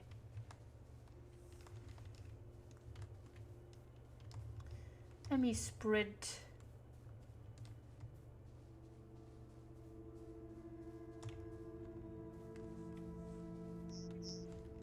Okay, let's go this way, I guess.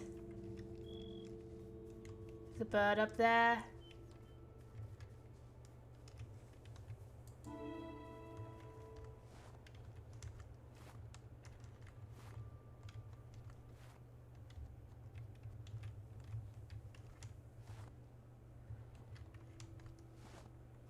Where the heck are we meant to go from here? Are we meant to take this flower?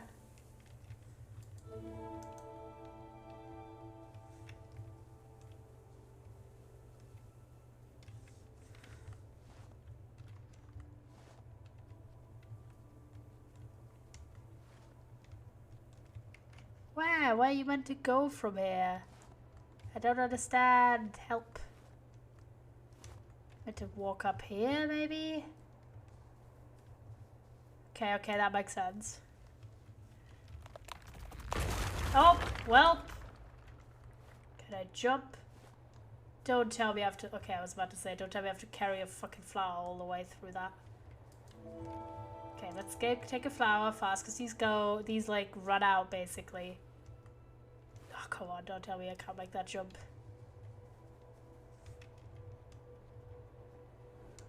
There you go, got that bird.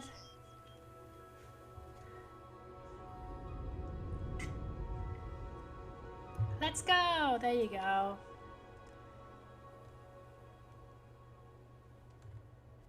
Okay. What is that unique thing they said about alignment? Can I just go down here? Yeah, I can. It's the third bird.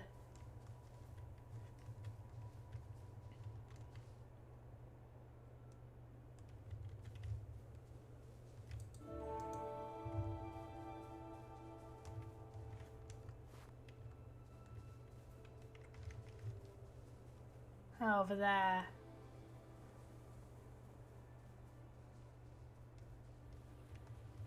Try to follow the fragment trail. What do you mean try and follow the fragment trail? Where the hell are the fragments?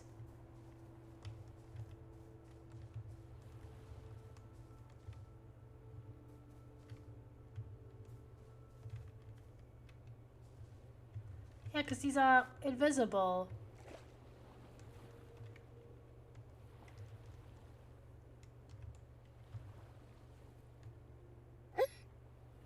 Yeah, I'm probably gonna die in the water again.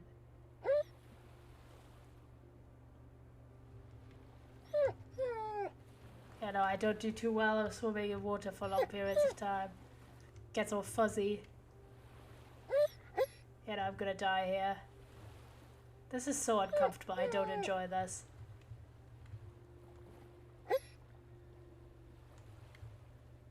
Yeah, for sure gonna die. Yep, death. That was a weird mechanic that you just die in the water, but like, I don't know how to do this puzzle. Try and follow the fragments. Well, screw you, lad. What do the fragments even look like? I mean, I see them, but like, they're like translucent. See what I mean? I don't understand this puzzle.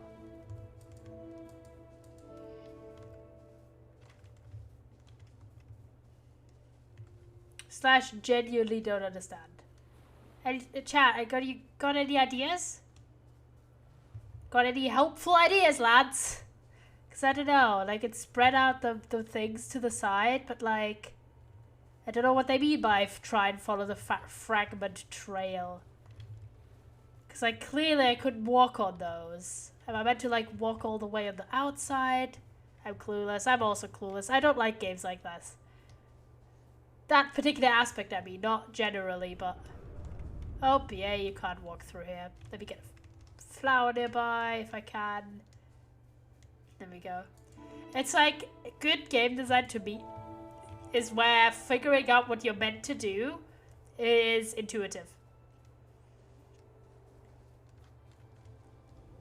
I do enjoy like exploration type stuff, of course, but... Oh great, now I'm stuck here. Like, where's man supposed to go?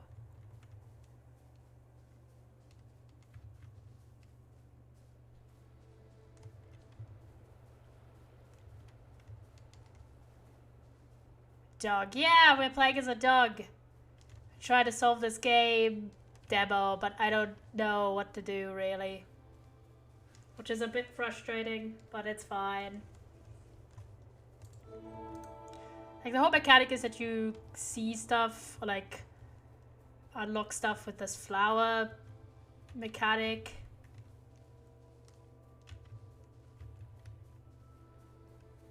But, like, I just don't...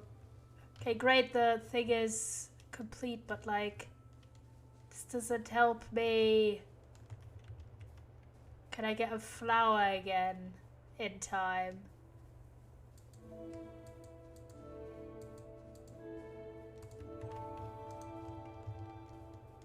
Can I just walk across the bridge? Because it just looked complete when we were looking through the thing. No. A perspective to realign. Okay, we've perspectively realigned, and what do you want from us? Good grief. I don't like this puzzle.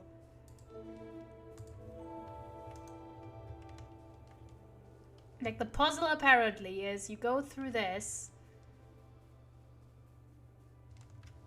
and then you, like, align it correctly, I guess. Okay, so like this. Has it fixed it?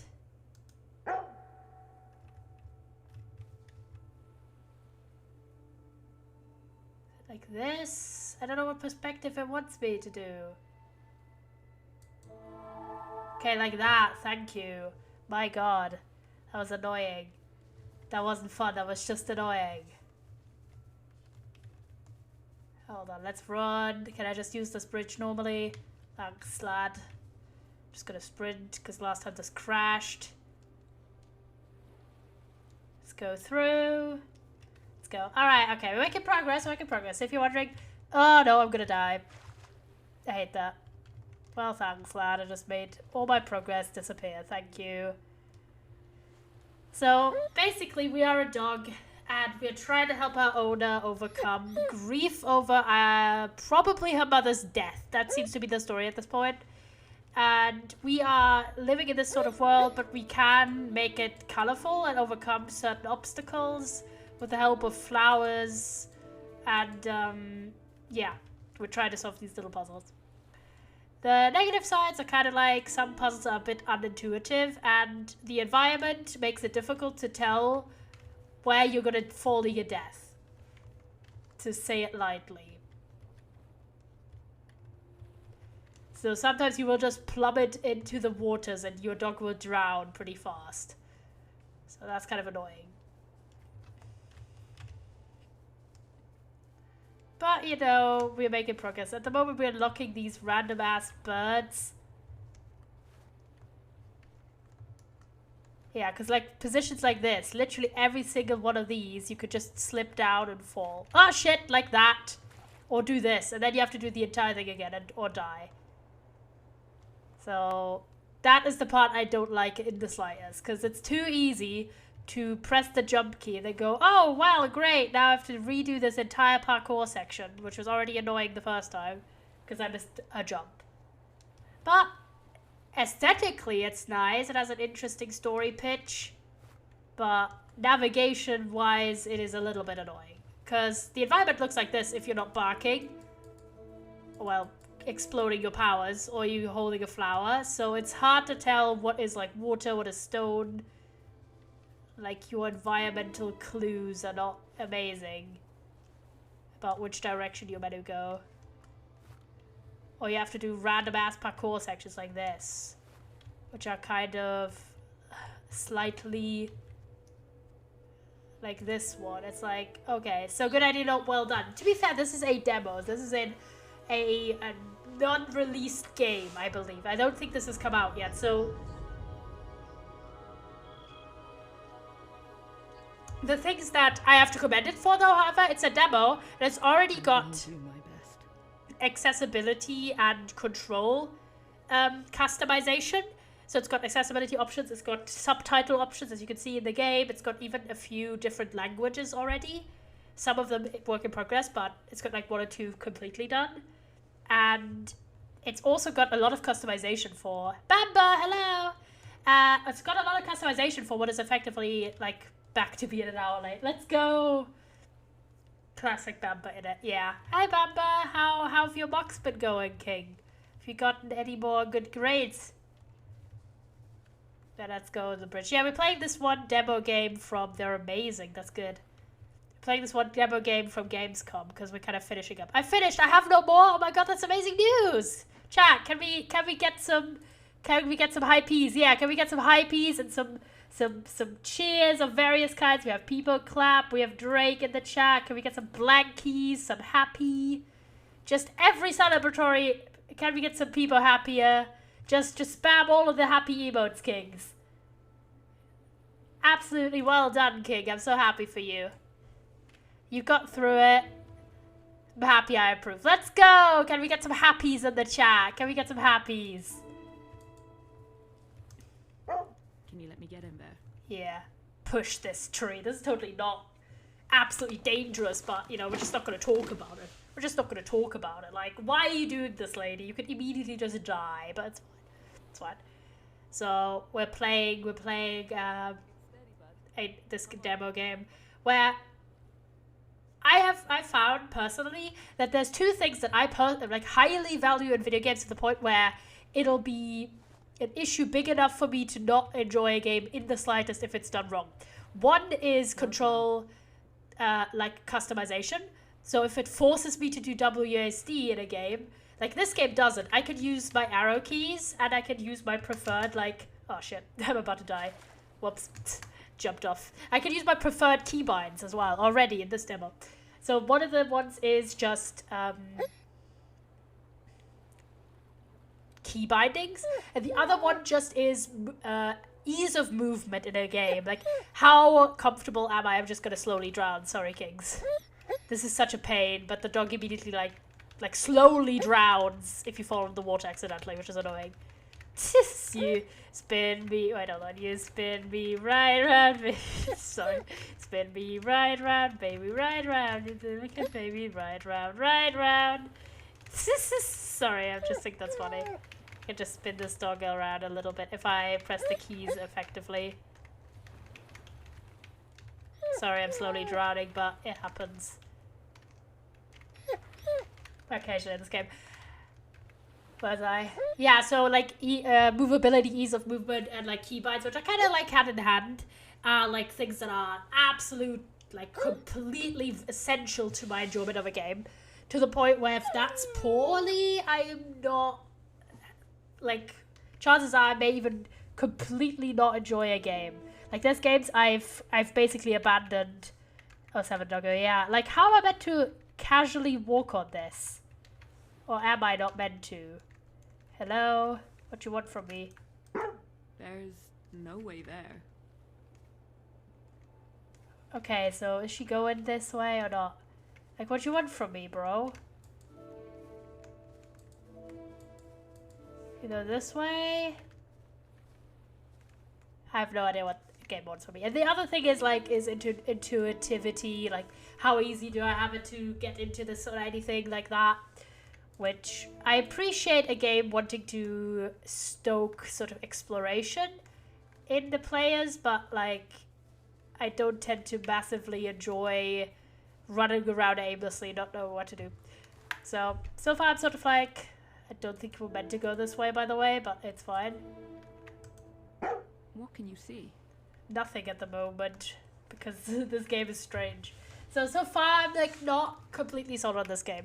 So there's lots of games where you run around as a like an animal, with like even games where you have a human companion and all that stuff. But this one is just a little bit too confusing. Aesthetically, it's perfectly fine. Ain't nothing wrong with this, but like, can I walk on this? I can. Nice. Well, saws. We're nearly there. It's just up that hill. Bruh, just up that hill, lad. Well, what you want from me? Though. I need a flower here. Because this is not solid. This broke. That's how this game works. Like, shit breaks and you need a flower. There you go. To make it visible again. And I need to run because this thing is temporary. Much like my enjoyment with this game. No, I'm kidding. That's a bit harsh, but admittedly, the controls, as in like the environment controls, not the actual physical controls, are a little bit struggling. Oh shit, I'm gonna fall because the flower doesn't reach. Why? Why make it like that? You have to perfectly hit every jump and do like correct timing with a fucking flower. And a camera that you have to move yourself, of course. Fair enough, I don't mind camera movement, but it takes up valuable time. Like this. Like, great, I've ruined the run because I've slipped off the other side of the shitted stone. Like, why are we doing this? We have to have one continuous run to pass this. Like, it's gonna disappear before I'm over. Yep, thanks. Like this. I don't like this kind of stuff. Like, I appreciate what they were going for with the game, but like, why make something where you have to do a perfect run this entire section, not miss a single jump, not fall off, probably sprint most of the way to make it across this random ass bridge up here, and not fall down as I just almost did. Thanks, lad. Where do I go? Can I go through here? No, I can't. Of course I can't. Where am I meant to go? Back here, I guess? So I'm sort of like ambivalent at this point. Like, it's not sold me. By the way, if you're wondering as well, we played Delicious Dungeon beforehand, which I quite enjoyed. I thought that was a fun game. And a sprint.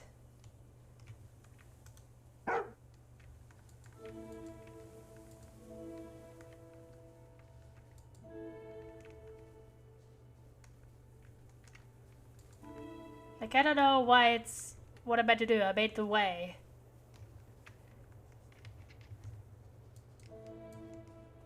Like, I meant to do like the broken bit and like do the weird alignment thing again, which I dislike immensely.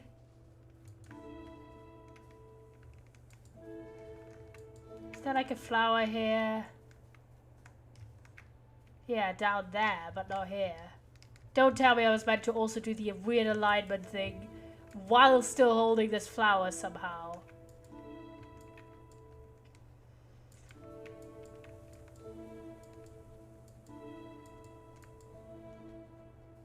Last time we had to like look from a specific perspective to fix this path, but like, what you want from me, bro? I don't like this. I don't like this. I'm not having a good time because I have to like redo sections, time everything perfectly. That's not my vibe. Like, how am I meant to simultaneously? Okay, I'm gonna sprint here, jump on top. How am I meant to run up all the way, not make a single jump mistake, and then somehow also fix this weird path? Like, what perspective am I meant to look from? Don't know. It doesn't tell me anything, and I don't like it. I don't like it, chat. I'm not vibing with this. In the slightest. And Blue isn't even here to help us to what to do with the game, because they've actually played it beforehand, and I haven't.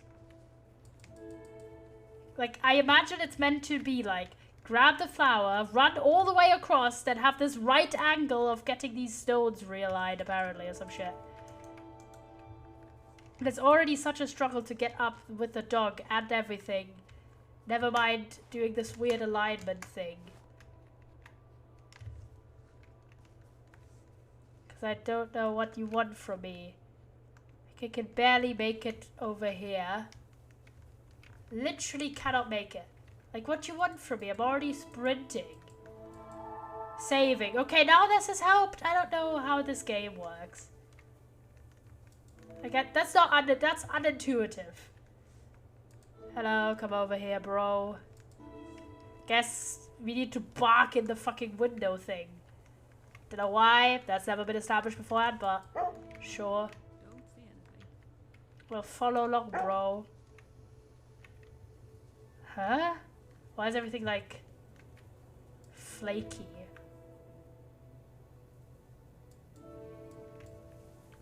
No idea what's happening. Okay, can we walk through here?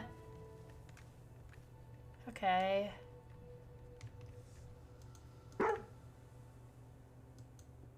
Okay, now she's sitting. Okay, progress. No, it's a childhood memory. That's sweet. Again, I don't mind, like, the story's good. It's just like the controls and like the puzzles I'm not massively vibing with. just stupid because it's got good controls, but it's like the character in the environment.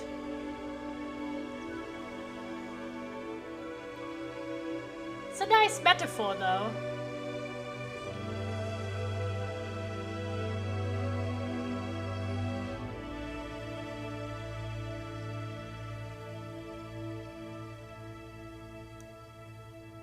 I know you miss her too, don't you, Jess?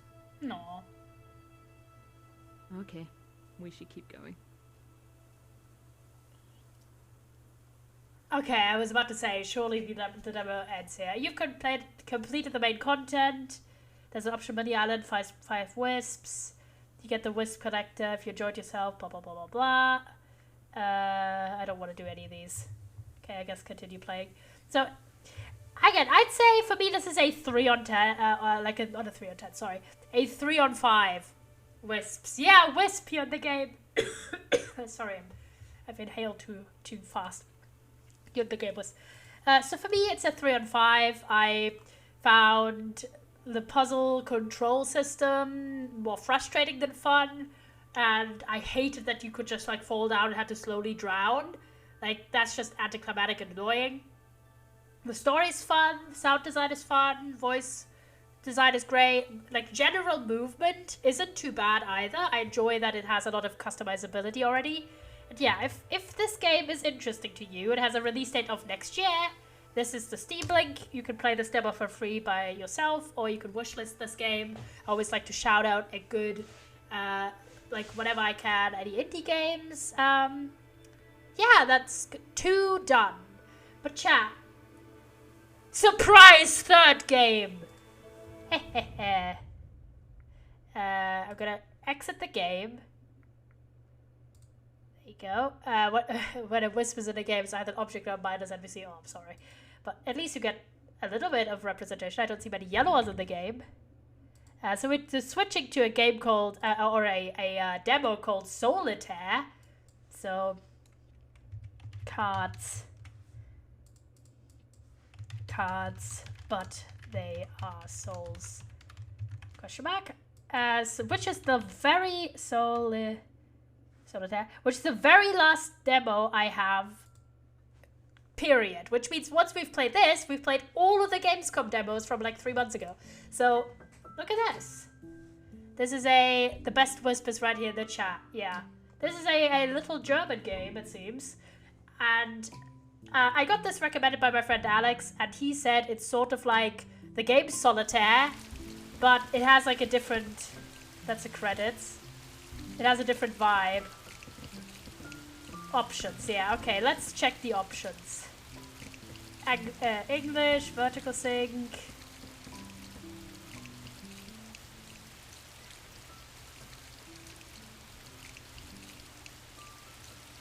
I'll go down. Confirm. Start game. I don't know. This one I didn't play at all.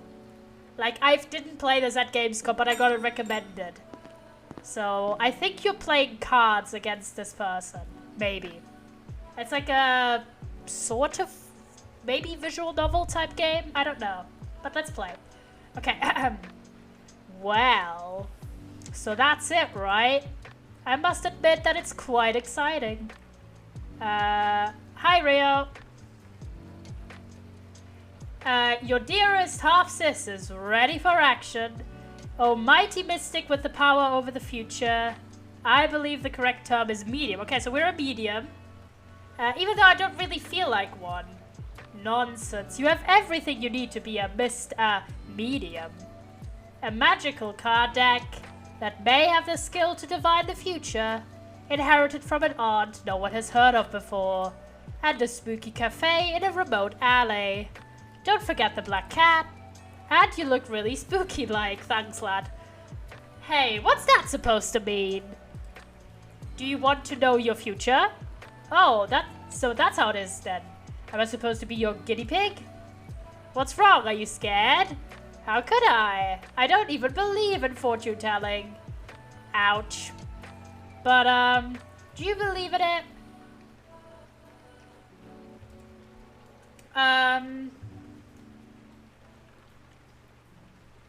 This is sort of like slash Jen, since my family actually has like sort of a history with tarot cards. So I'd say I kind of do. I'm not like a swear by the tarot card interpretation kind of guy, but it can be interesting insight. Oh really? That doesn't inspire confidence.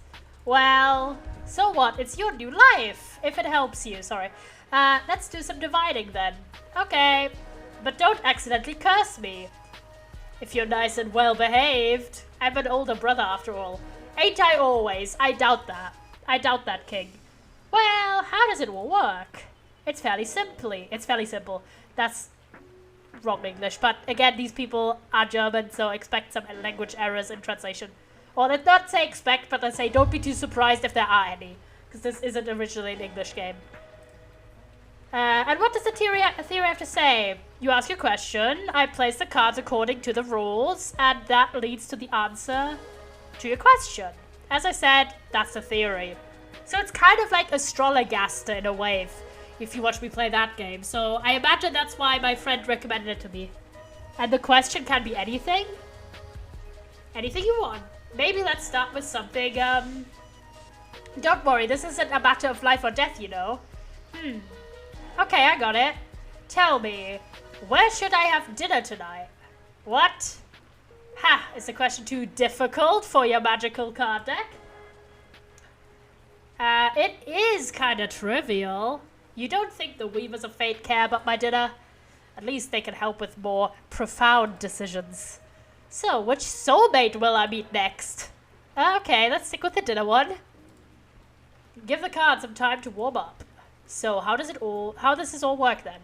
I'll show you. Okay, so it's explaining the game now. Ah, hello there. Hello, not a grey cat. How are you? We've just started this game, so you're right on time, my friend. Welcome to the chat. This is a demo for a game called Soulitaire. It's apparently like some sort of fortune-telling type game, and I'm very interested. I'm good. How about you? I'm also very good.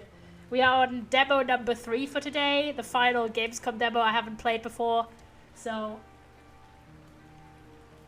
we are just kind of vibing today, just chill times, playing funky indie games. Great to hear. Yeah, it's always nice. This one was recommended to me by a friend and another streamer as well, who said this would be right up my alley, so I'm excited.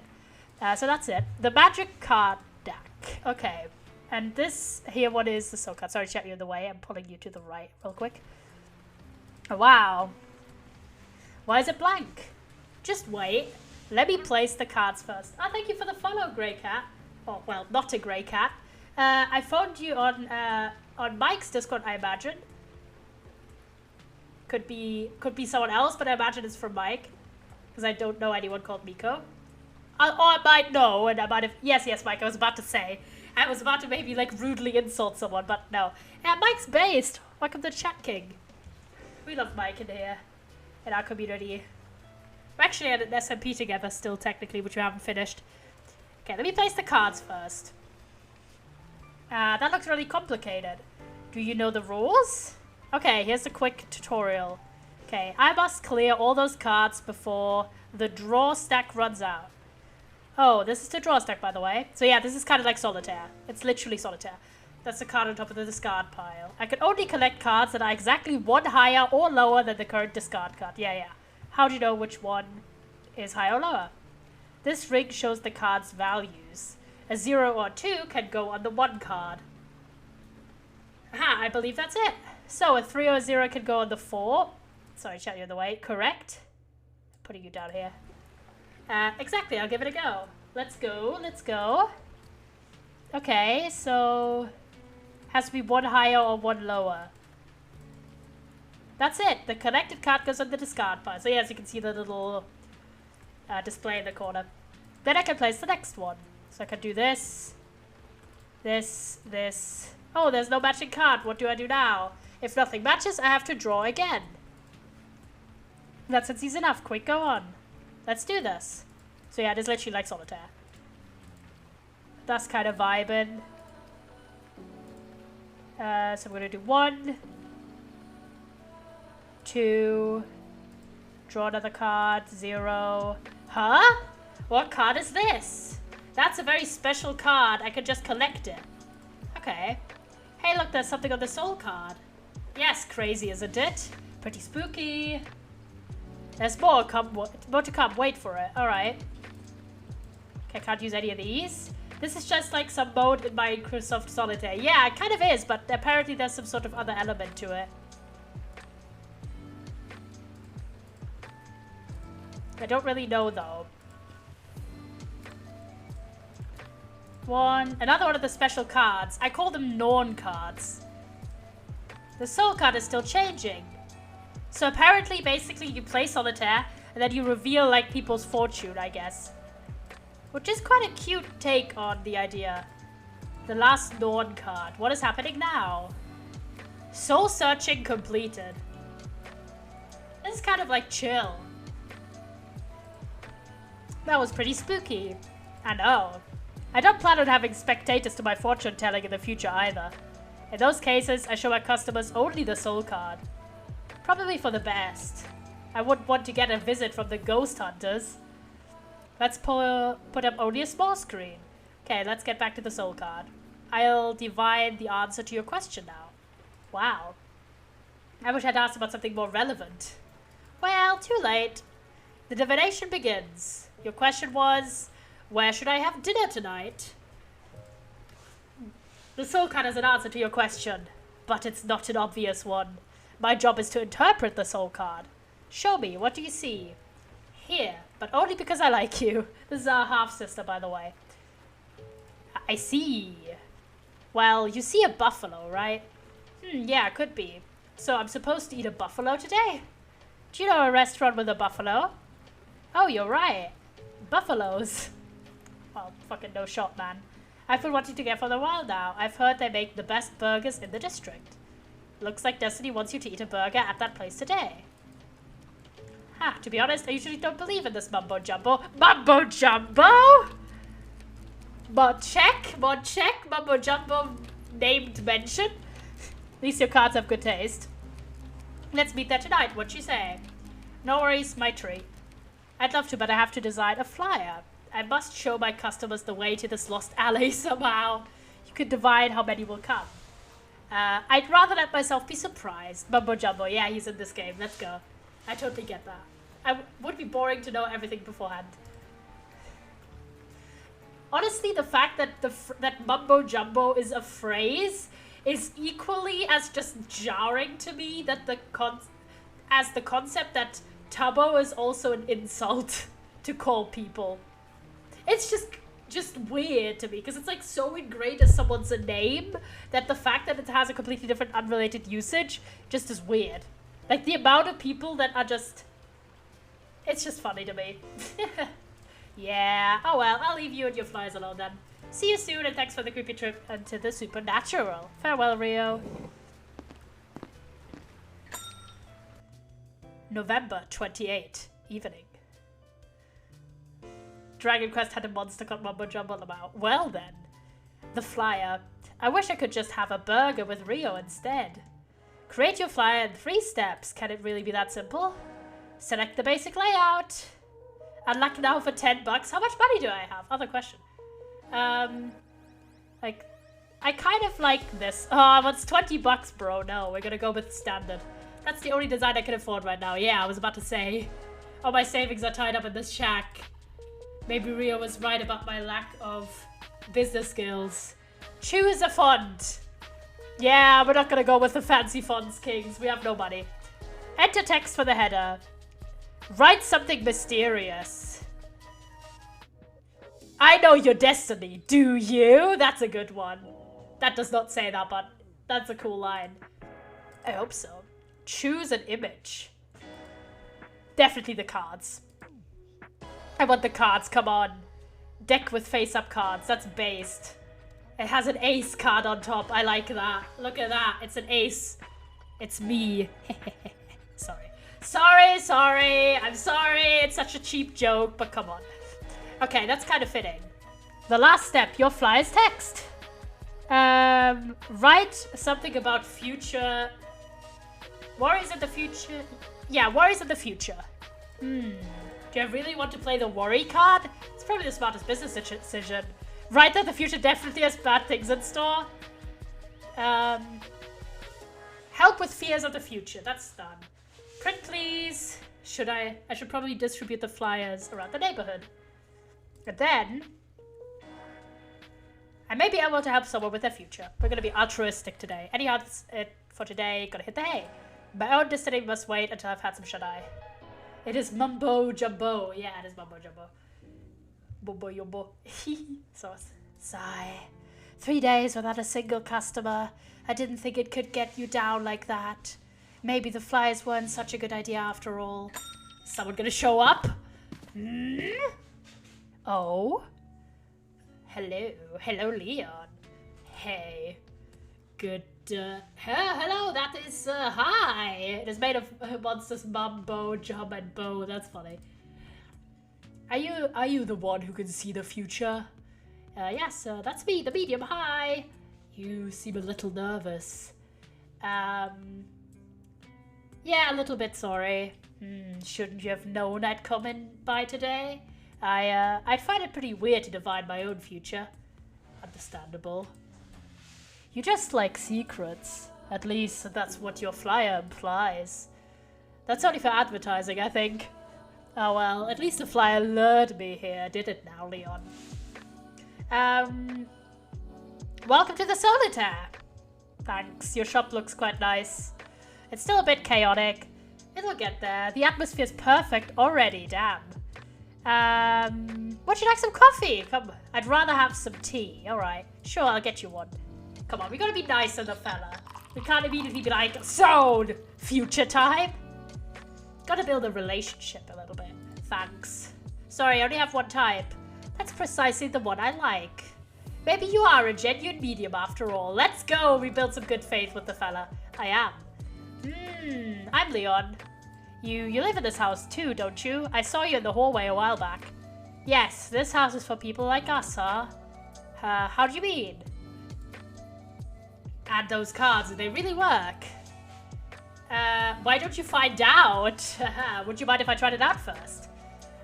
Let me convince you. Pardon my skepticism.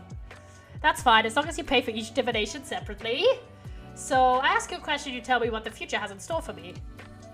That's how it goes. The music is a vibe, though. Hold on. Can I make it a little bit quieter? There you go. This is banging music, though. Okay, and then I have a classic for you. You see this coin? What will it be the next time I flip it? I don't think it works like that. How can you divide something major if you can't even manage something this small? Well then, alright, let's try and get some good faith with the first customer. Alright, so all we need to really do is just play Solitaire. That's like the whole bit, basically.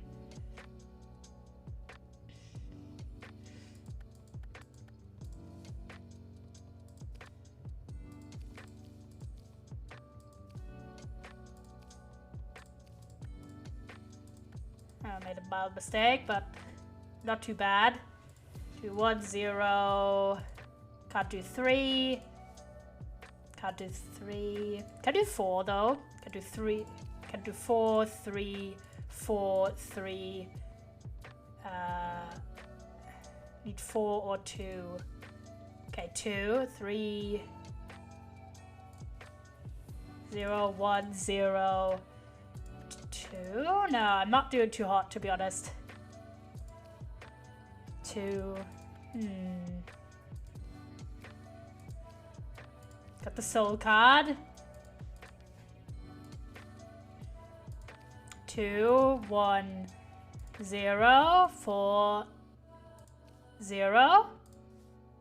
1, 2, 0. That's my mistake. 2. Another soul card, let's go. Be careful because we are running out of cards. Soul searching completed! Oh. The divination begins. Your almost defensively skeptical question was, how will the coin land the next time I flip it? Let me toss the coin. Okay. The soul card has an answer to your question. This time it's very obvious. I see heads. Well then, let's take a look. Come on, let it be heads. Okay, you were right. Let's go, Drake! We are based. You should try sports books. I don't want that. You're still not convinced. Well, because your prediction could have been pure coincidence. Ha, yes. Would you be okay with one more test? Oh, no matter. Alright then. Thanks. Well, any second now, Mom will message me. I would like to know if it's good news or bad. Do you think that's possible? Let me see. Alright, let's see if it's good news or bad news.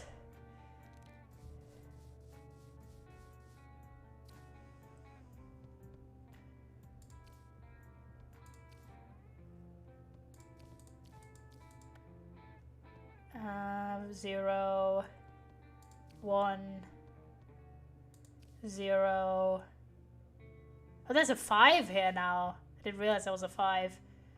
3, 4, pure coincidence. That's funny. 5, 4. 5, 4.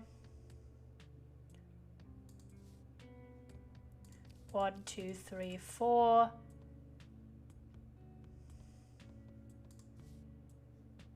2, 1, 0. Soul card. So it's 1 of 5 now that works with the 0. Another soul card. Let's go. Be careful. 2, 2, 3. Another card. Let's go. We're working really well.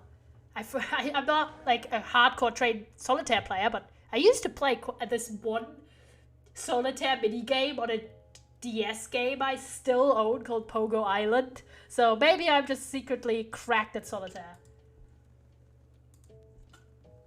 Question: will my mom send me good news or bad? Yes. The soul card is an answer to your question, but it's going to be hard to interpret without more context. I see, you're still not convinced. Then I'll just give it my best shot. I see. I mean, this looks very bad.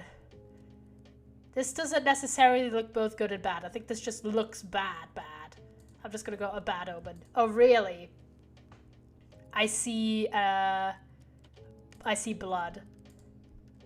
I also see a knife. Could it be a scalpel? That's more or less fits what happened. I see more. A wound. A wound. That fits too. Is it really a bad omen? Maybe not. The wound is being stitched up. And the scalpel faces up and away from the wound. Maybe what we're seeing here is a successful surgery. That would be good. Thank you for your prediction. Do you want to check? You surprised me. I didn't think... Well then. I'm just cracked at this game. Thank you for letting me do those tests. I apologize for making you feel uncomfortable. Oh, no problem. I have a question for your cards. It's very important for me and for others too. An answer would mean a lot to me. What's your question then? My question is, am I safe in this house? No! Oh, come on. We've been playing this one for like 10 minutes, bro. Not immediately the hard-hitting backstory, lads. What the hell? Okay. How? How do you mean? Can you ask your cards? I'll do my best. Thanks. I trust you. Come on, immediately go like the heartbreaking backstory. This is not okay, game. This is fun though. I'm liking this. It really is like Solitaire, but it has a story plot, which I think is cool. 2, 3, 4, 5. Oh, there's a 6 now. 6, 0. You do 3, 2, 3. That's 4, 2, which we don't have. 4, 5, 6. 0. So I'm gonna do 3, 4, 5. It's like 4, 0. Can't do that. 6. 6. We could do 0, 1, 0. So many threes here. Do 4. 3, 2, 3, 4. Soul card. 3, 4. 3. 1, 0, 1. 5, then 6, 5.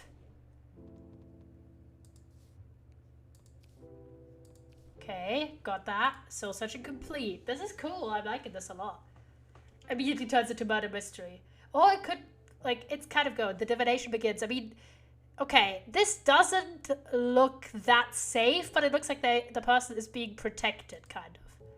So I think that's your question. Am I safe here? The soul card is complete. Let's hear it. I see a person caught between forces. I don't think they're caught necessarily between forces. I mean, they are kind of being protected. A person being protected. They're being protected? The person is standing on the roof of a house. The house is surrounded by torrents of black water. Dark, opaque water. The person barely manages to stay on the roof. They don't want to jump. It looks like they're trying to rip away. They're kind of ripping themselves away from it, but it looks like they're looking backwards, not forwards to me. They're not holding on tight. They can't decide. Go on. A sun with 8 beams has risen about the person. Sun with 8 beams? This is intense. That's go on. The sun doesn't do anything. It's not really shining on them, it's shining on the hand. I guess the sun blinds them. But Fates holds her hand over them. The hand is so much bigger than them. This hand. It protects them from the sun's light. The sun. If I'm the person, the water isn't my enemy. It's the sun with the 8 beams. So you're telling me that the hand of fate protects me from the sun? Not quite. Something pierces a hole in the hand. One of the rose's thorns pierces the hand and sunlight begins to shine through. A rose. And except for this rose, does the hand protect the person? Yes.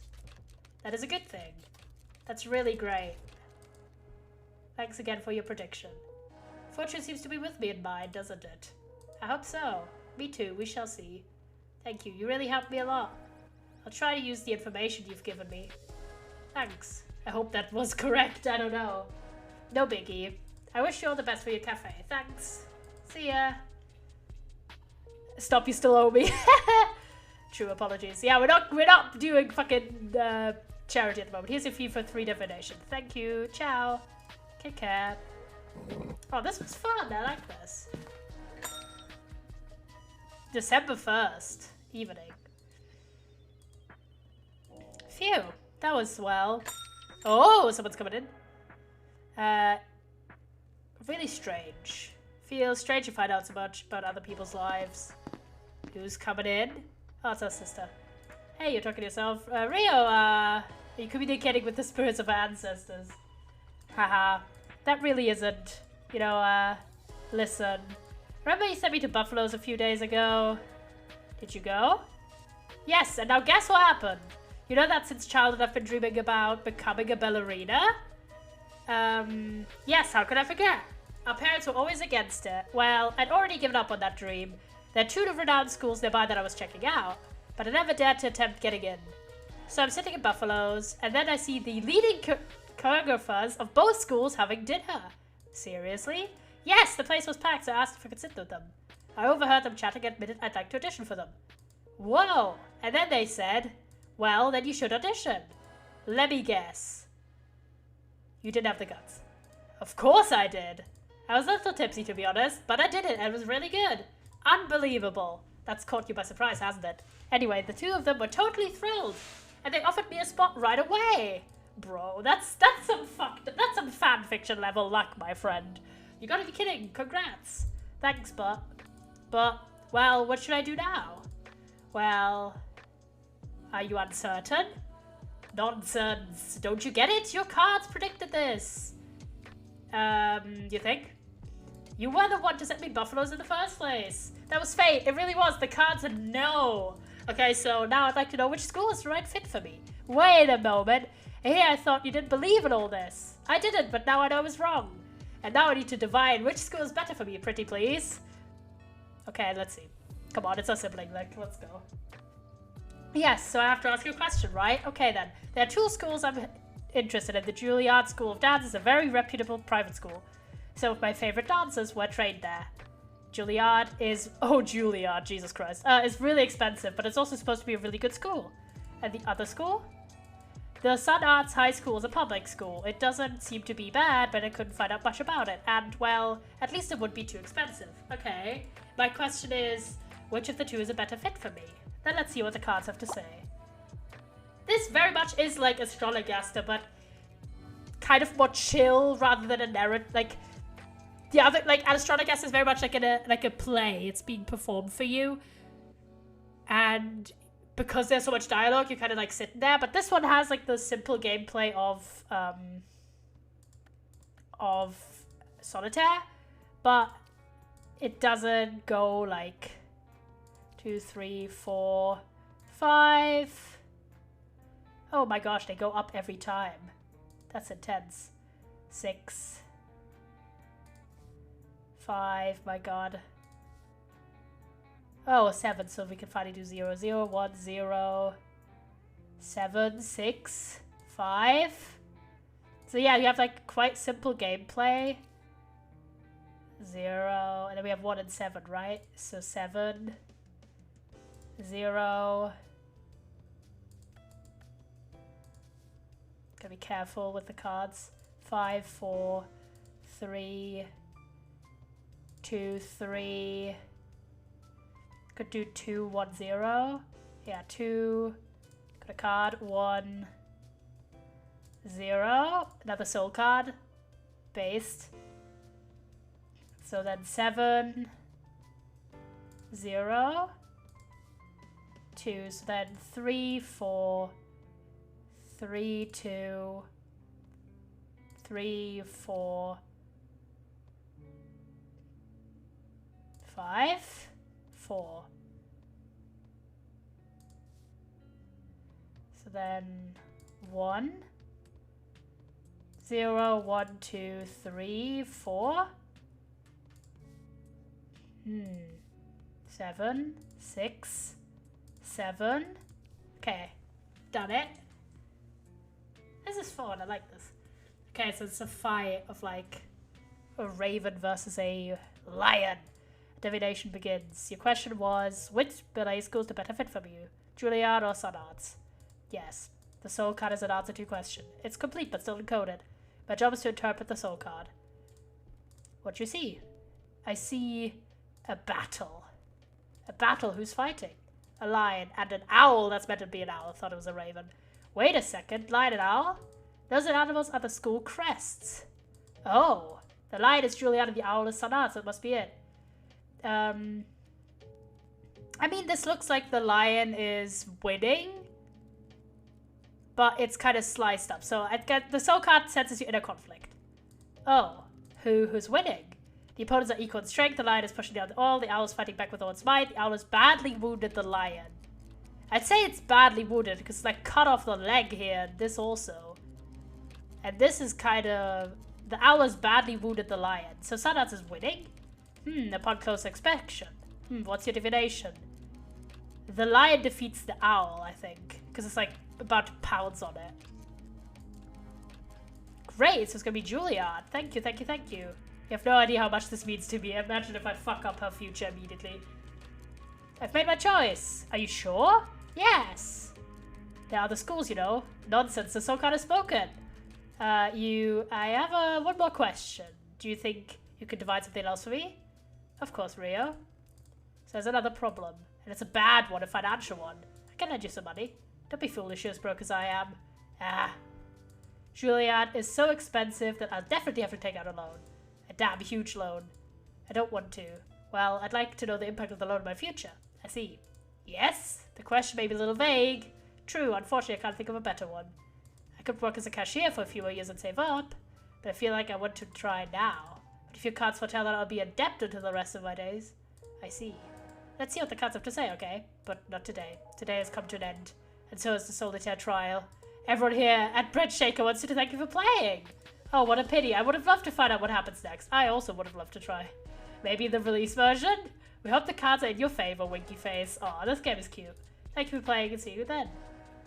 Aww. Oh, they put the cat one! Perfect game dev at work. Aww. Clap! Can we get some people claps in chat? Can we get some celebratory emotes in the chat, Kings? This is great! I really like this. Like, genuinely, I was so invested. I was, like, trying to go along. Some happies as well. Some people claps. Some blankies. Can we just go ham on all the good emotes, lads? This was really, really fun. Like, I see now why my friend thought I'd like this. So yeah, this game is called Soulitaire.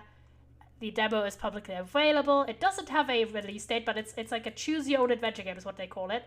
And it says choices matter. So apparently the stuff we pick is actually having consequences in the game. So there you go. This is the game. If you want to like wishlist it, if you check it out, it's saying, yeah, it has like interpret the cards, affect lives of friends and customers, use different solitaire skills based on character traits, unravel a hidden mystery. This was really, really fun. I'd give this genuinely like a 4.5. Out of 10, I'd give this like 8. I thought this was really, really fun. Like a really interesting take on a very common game. Like, honestly, claps. Like, this was great. Really fun, great aesthetics, wonderful game, music, obviously easy controls because it's like just mouse clicking. And honestly, why would you ever play normal Solitaire again if you could play Solitaire? /Gen, like. Alright, lads. That'll be that for today. We played all of the remaining indie game demos from Gamescom, which I'm very, very happy with. I had a great time, especially with Solitaire. This is my favorite one from today. Delicious Dungeon was also really good. I enjoyed that gameplay. Farewell North, I think, needs more polish for me to be genuinely like compelled, but yeah. When it comes to what we're doing tomorrow, if you haven't followed already, feel free to follow. We do indie games quite frequently, but we also do a lot of Minecraft. If you are up for that. Tomorrow I want to do maybe a bit of MCC Island. I haven't like found people to play with yet, but depending, and if not, we can just play on our own, or I can play with chat even if you'd like, if any of you guys are on MCC Island. But yeah, I thought a bit of MCC Island, maybe some other stuff I don't really know yet, but yeah, very hyped for that one. And this was a great stream. I really enjoyed it. No one is live apparently. This is kind of a rare moment. Thanks for the stream. I appreciate it as well. To see all of you boys here means a lot. If I'm not, like, literally no one is live that I know. I don't imagine anyone is playing this game in particular. So, ooh, people are playing Bendy the Dark Revival. That's new, right? I'll look if anyone is playing that on the stream, and I'll send you over there. I don't know why. I think it looks interesting. So I'll send you over there. It's like a kind of a puzzle game, I think, as well. Ooh, this one looks interesting. Let me go. I don't know if you guys like that, but I used to. Oh Jesus, why am I here? I used to be quite interested in Bendy the Ink Machine, the first game, and now that there's like the new one coming, the Dark Revivals come out. Hold on, I'm writing an ad for someone. If they are nice, we'll send you over there. How are you doing? Oh, we'll send you over there. This fella looks alright. I'll send you over.